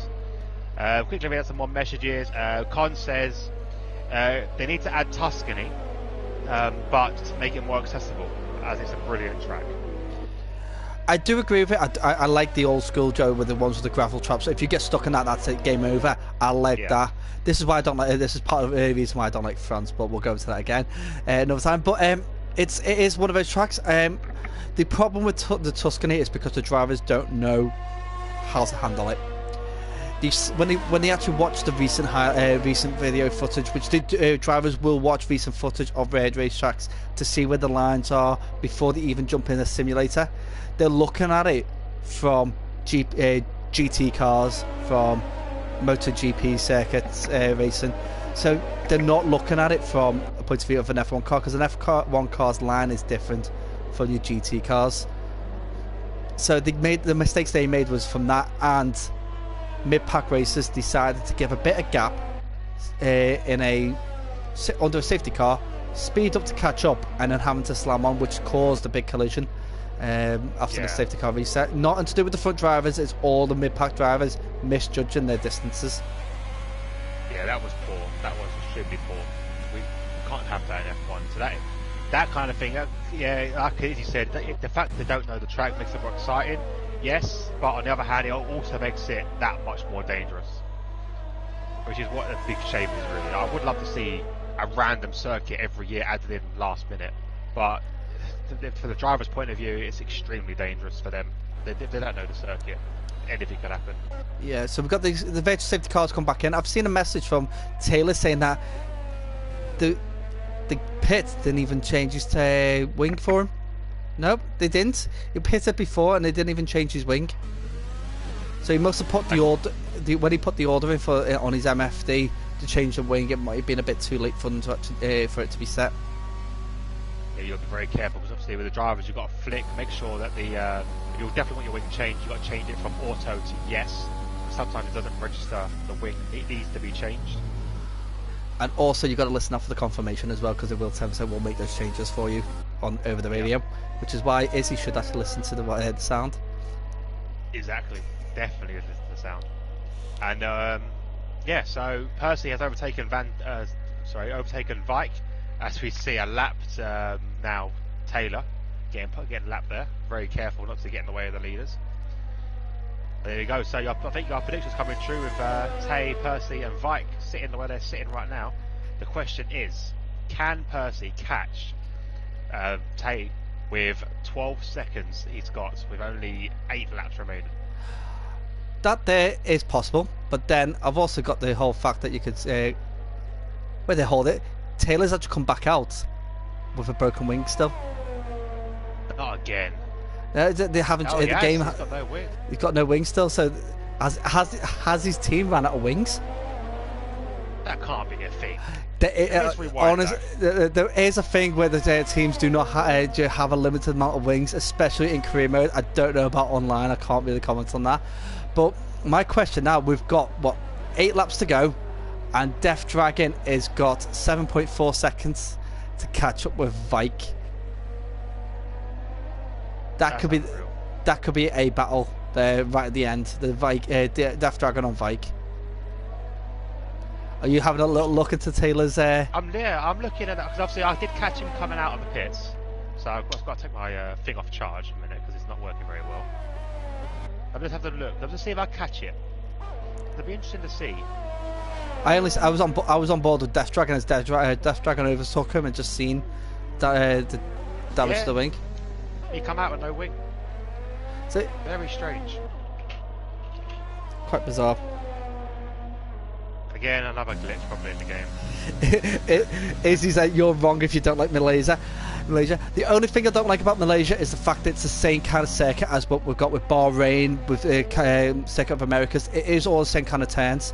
So if you're going to put Malaysia in, you've got to take a Herman Tilke circuit out. So take out Yas Marina, the most boring one out of all of them, and put in Malaysia. Fine. I'll be happy with that. They've still not changed his wing. They've not changed his wing again. I think McLaren's budget is out of the window with the it's gone. There was a wing sitting there. There was a wing. It's there a game. It's a game. They probably have the wing sitting there. They've probably got the DJ Death Dragon's number on it.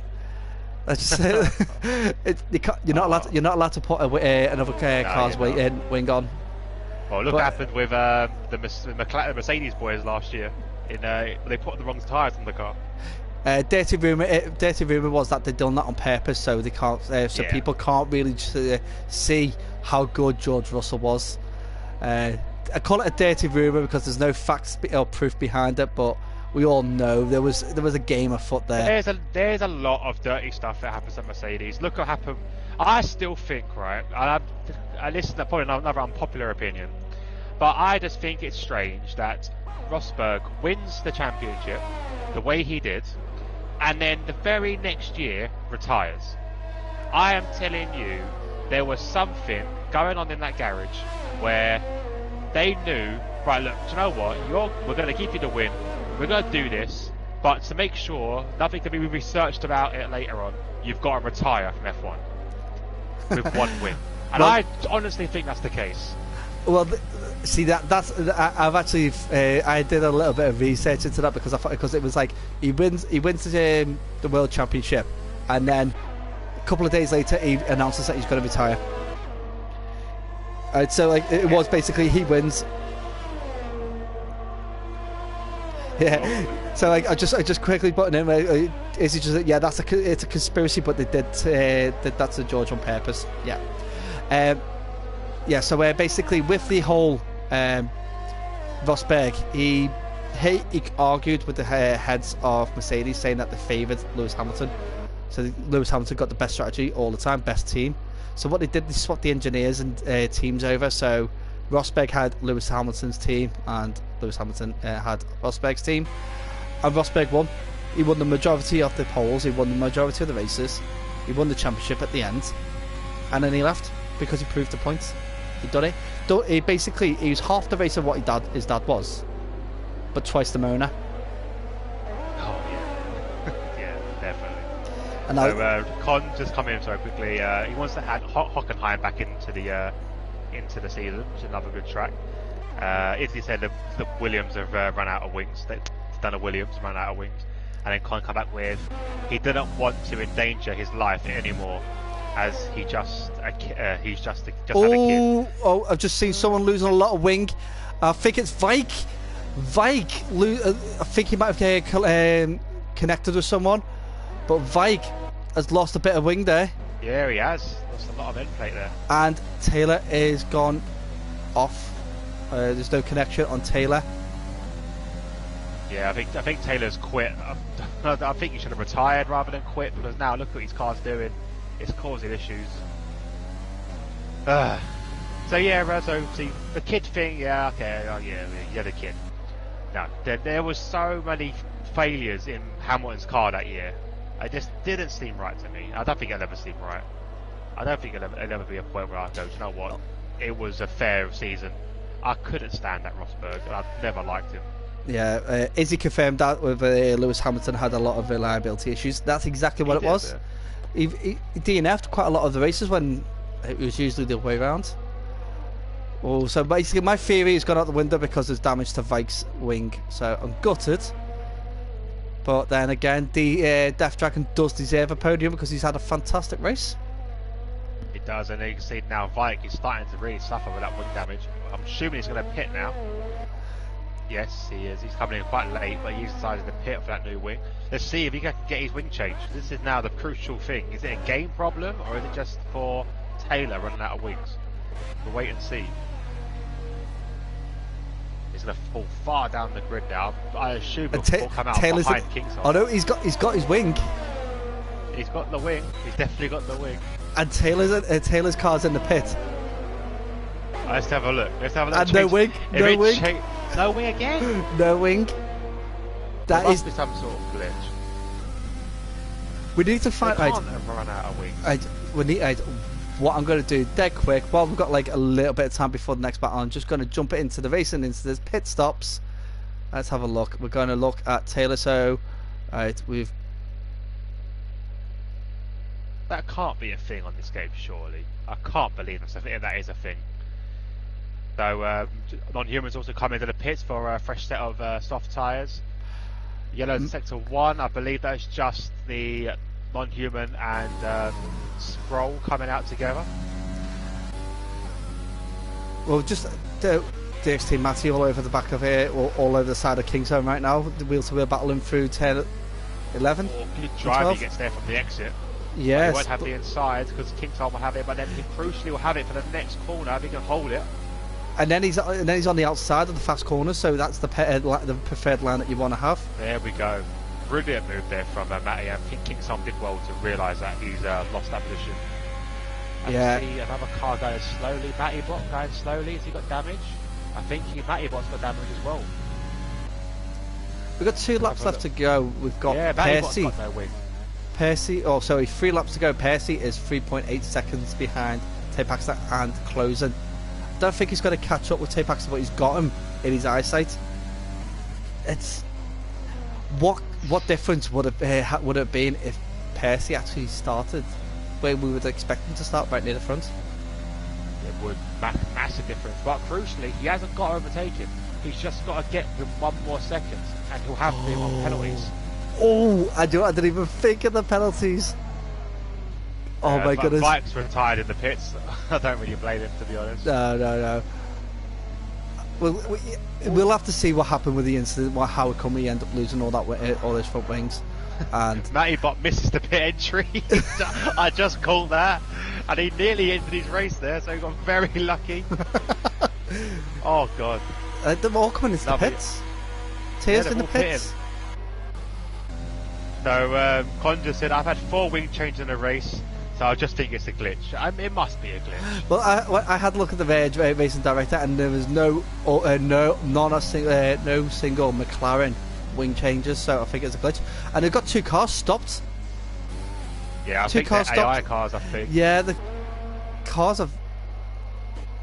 Oh, Taylor's car's DNF'd. Yeah, and they've stopped on the track, and Tier is all over the grass. Tier took a corner cut because he had to avoid the McLaren. That's dangerous. But how did the McLaren come back? Like, how did the AI retire itself? Well, I have no idea. I have no idea at all. Unless it crashed. That's unbelievable. I don't know. I think they crashed. Surely, it must have retired itself. Surely. I don't think they do retire themselves, but like Taylor might have jumped in and might have put in retire from race, but done it a little bit too late, so he didn't catch it in the pit stop. So just as they were exiting, which will lead into the car to actually then drive out. But then Vike did the same thing. Vike's car was there alongside. Matty Bot goes up into 16th up here to pit for a new wing. Oh, the pace the gap's increased between Tay and Percy. 5 seconds now, so them tyres are starting to fall off, I think. Tyres. Let's have a look. Let's jump back to a little battle between Kingsholm and Matty. They're still going at it together. Coming message, Taylor changed his wing lap 3, I think, and he spun with Brooksy. Oh right, I didn't say that on the racing director that I seen. I couldn't see it on that. It might be in there. I just might have read it wrong, but I didn't see any details of that. But we'll have a look at it a moment after the race, because this is the final corners now. Well, the final lap, should I say. So we've got Tay Paxton now with an outstanding 5.4 or 5.3 second lead. Yeah, those soft tyres will be dead now, so I think Percy pitted maybe a lap early. He done well to get where he did. Oh, definitely. Oh, here we go. Tier's been disqualified for multiple warnings. I don't blame him for that, as you see his car take the service road. Let's have a look how the penalties he picked up. 24 seconds. Or actually more than that, I think it must have been plus 30. But Non-Human and Matty were also on 24 seconds, so they've got to be very, very careful. Yeah. See, every single driver's got penalties. It's not something I want to see, really. I don't like seeing penalties for everybody. Penalties are a key point and does control the flow of the game, really. Definitely controls the flow of the race, but non-human, is that another disqualification? Retired in the pits. Oh no. See, this is what one thing that we will look into, as it's instant 0 points on the Jensen Button Award, as Tay Paxton now does a little bit of a wiggle out of the 10-20. Yeah, it does win the race. There we go. Percy comes in second. Obviously, penalties could change this as Death Drag comes in at third. No, they stay where they are for the time being. I would like to look at a battle possibly between Brooksy and Freedom. So it looks like Brooksy managed to hold off. Fourth place, we'll see Civi cross the line. Good race from these guys. I think the problem they have with the track limits, I think I'll say in a second after we see DXT Matty cross the line in 5th, Van Dorm in 6th, Kingsholm in 7th, is that they're not relative to what the cars actually are allowed to do in real life. So some of the extensions in real life are a bit more lenient, I suppose. Well, yeah, it's but then like it's the code of the game really. It is white line to white line is the strict rule. With some corners, if you actually look at corners in, let's say for instance, turn 9 in Hungary is extended to be on to the red and white curb, which is fair. But then 10-11, which is 2 corners down, it's the white line, hard white line, what they call it. So it's a bit lenient. It's like the end of the Yas Marina final corner that you're allowed to go over onto the curb. Percy driver of the day, definitely have to give it to Percy. Can't argue with that. Not at all. Argue with that. Normally I do argue, but no, I'm not going to argue. It just shows that you can't put a quali ban on this guy. It doesn't make a difference. No, he still battles the way through. I'm very, very impressed. Are we going to get the top 3 drivers in? Yeah, we are definitely. I've just mentioned as well. There's cheers in the chat as Ari has scored points, and he was wearing a hoodie during that whole race, so he's really hot now. Jesus. So I'll quickly run through finally your end of race stats. Tay is your race winner. Second place is Percy. Third is Death Dragon. We'll hopefully check those guys in a bit. Civi comes in at 4th. Matty in 5th. 6th place we have Ryan Van Doom. 7th Kingsholm. Freedoms comes in at 8th. 9th is Brooksy. Ari rounds up your point scorers in 10th place. Then we have Fleet in 11th. El Stefano in 12th. Wild Gamer 13th. Scrolled in 14th. Non-Human we did see retire in 15th. Matty in 16th. Vike also retired as well with 3 laps to go in 17th. And our DNFs today was Taylor, and our disqualification, only one today, was Tia. So there we go. I did feel sorry for Tia because he had to, one of those penalties he got was because he had to kind of get out of the way of the McLaren. Had to avoid a potential incident. I think when it comes down to the clean driving award, it still would lose it anyway because of all the penalties it got anyway. But it'd be something that we could like overlook a little bit. But I will be going through the stream anyway at the end, tomorrow night, along with TNR to actually review the scores for this week. But absolutely fantastic, well done to our podium sitters. Percy, absolutely epic drive. We're going to hear him a bit smug in a bit, aren't we? Yeah, he's going to be really smug. I'm sort of quickly add them in now. So I've just added Tay as a friend, so I've got him as his new driver. So let's get Percy in. And Death Dragon. There he is. We'll wait for Tay. I think I can add him in a second anyway, but I'll just make sure I'll search him quickly. VEH. There he is. Let's add him quickly. That was an epic race. I've got to give it to all our drivers, every single one of them today. Good battling. Not a single safety car, but we did have one virtual safety car, which is fair. Yeah, one virtual. I understand that. There was not really much, there's quite a lot of runoff area around here, so it's quite easy to avoid an incident. Of course, yeah. But absolutely fantastic effort from all our drivers, I've got to say that straight up. Now I'm just going to have a look at our calendar to see what we've got next week. we do have Death Dragon in. I'll just wait for the other two to join. I'm messaging if they are coming in. Oh.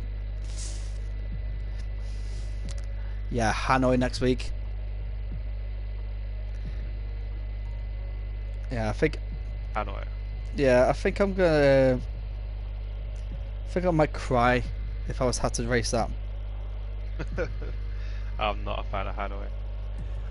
The thing is, I said we renamed the tracks, which made it a lot more fun. The corners made it a lot more fun. So it's up the shaft, round the tip, and then down the gooch. Down the gooch. So yeah, because it's like if you look at it from the side, it looks quite erotic. I would say erotic. Yeah. Well, yeah, it's going to be an amusing session. Have we got all our podium sitters in? I know we've got Tay and I've just seen him.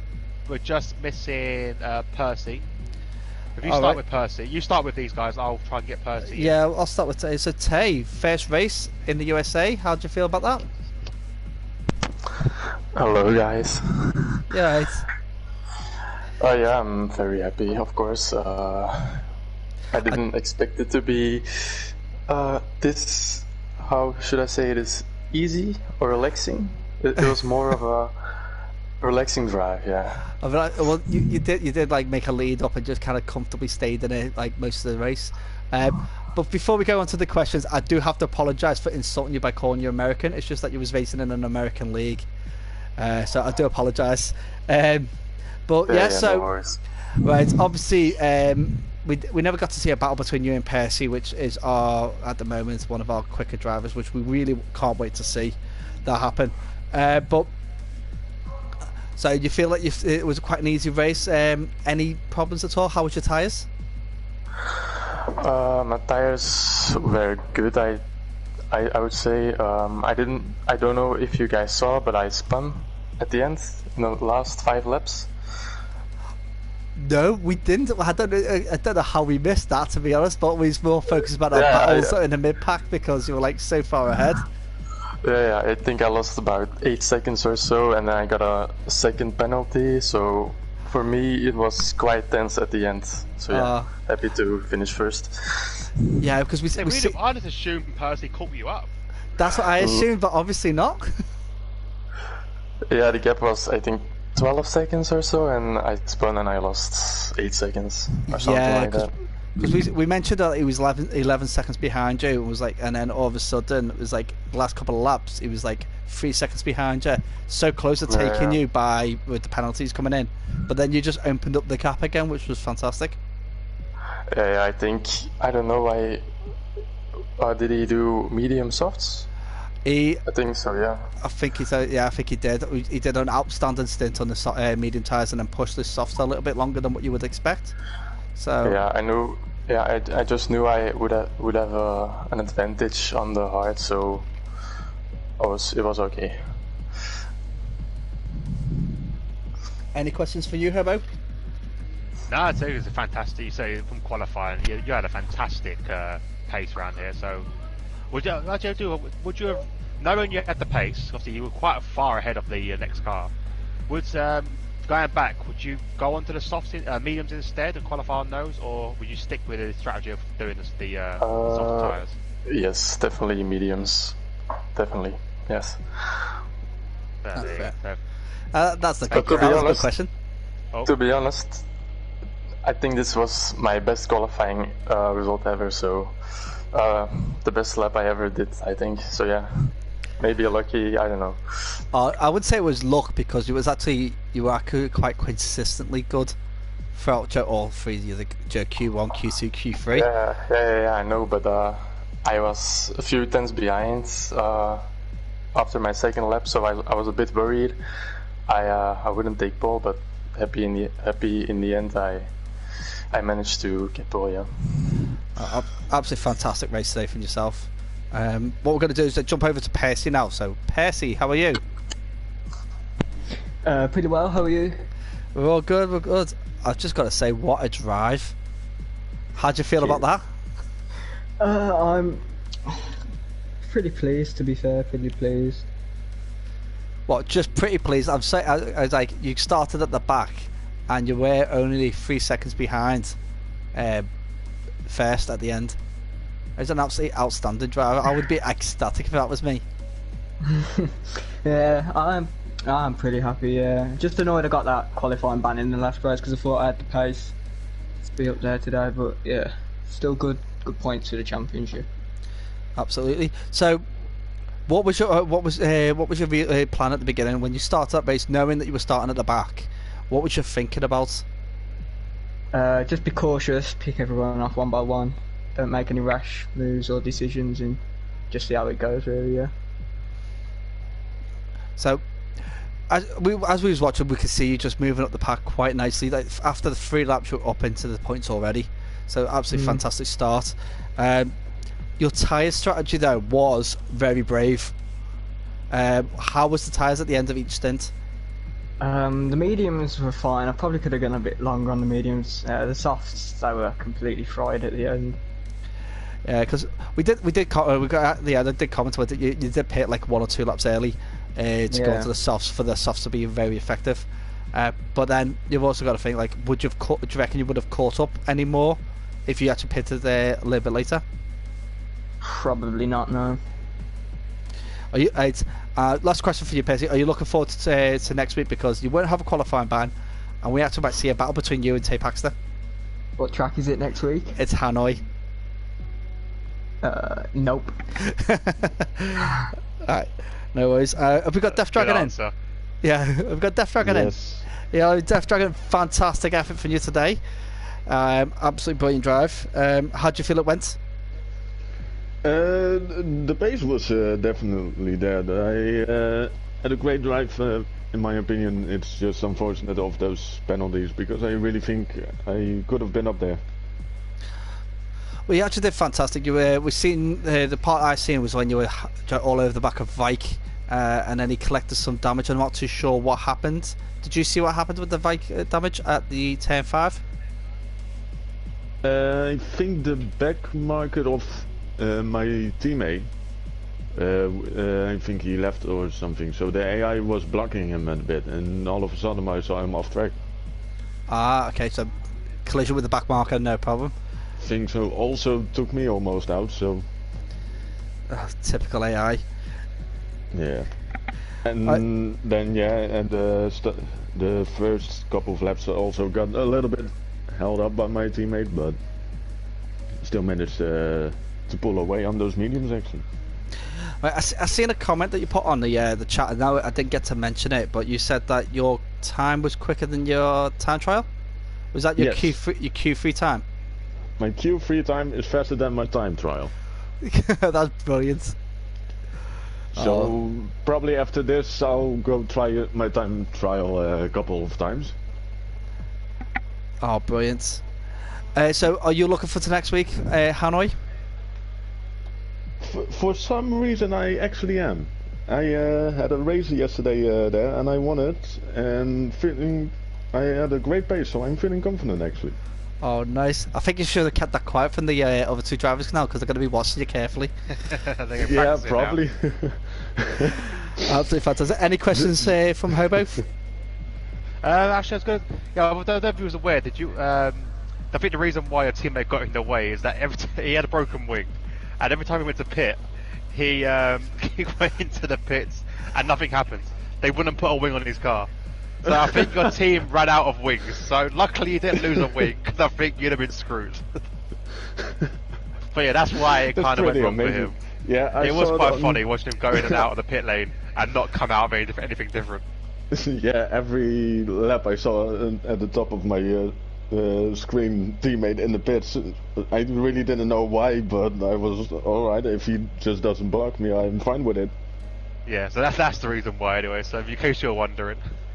Well, it does explain a lot. Yeah, it does. There you go. But yeah, that was all my question. Personally, I said well done as well. That's the second finish was amazing. So well done for that. Cheers. Absolutely fantastic drive from all of you, and as congratulations to other drivers as well, because I've got to say some absolutely epic battling throughout the whole race. Yeah, 100%. It was a fun race to watch today. I'm looking forward to Vietnam to see what these drivers can do. Yeah, better dig up my Hanoi information pack, haven't I? Yeah, get your notes ready. But guys, thank you for joining us here to chat. Thank you all for watching. Thank you guys for racing. We will wrap it up here. We will see you all next week for Hanoi, same time. So don't forget, you can join myself tomorrow in commentary for the TNE regionals. You can also join Gaz on Friday for the TTFL race, and again you can join us both on Saturday when we do commentate and race on the TNE, the National League. We've also got the TNR tomorrow with Kingsholm, and I believe it's Percy, is it? That's joining them. Oh, Percy's he's gone. But yeah, I think it was Percy. Yeah, I think it's Percy as well. Yeah, so they'll be commentating tomorrow in TNR, so join us for that. It'll be interesting because they are now a week behind due to a glitch with the system last week, so they're going to be in Hungary. Oh, there we go. And also, we are trying to start we're looking to start a Sunday league, guys. So if you are interested in that, please let us know, because we are trying to look into that, doing a bit of a different format as well. But it's been a brilliant day, Gaz. You got any final comments? No. Thank you very much for everybody who's commented. I really do enjoy a little bit of banter, a little bit of conversation about F1 related stuff. So keep it up and join us next week. Yeah, definitely. I think there's a lot of chat going on at the moment. Obviously, while you were doing that, there are mentions of merchandise. I am sitting here wearing a DXT hoodie. I'm commentating tomorrow. I will try and link the website to you guys if you do want to your own DXT merch. I will try and get that over to you guys. I'll remember. But yeah, we do keep the chats coming. We do love to hear all your comments. You do add a bit of a entertainment side of it for us. A bit of a chat reasons as well. Yeah, so let's say good night, guys. Thank you very much. Yep, thank you very much, guys. We'll see you all next week. See you guys next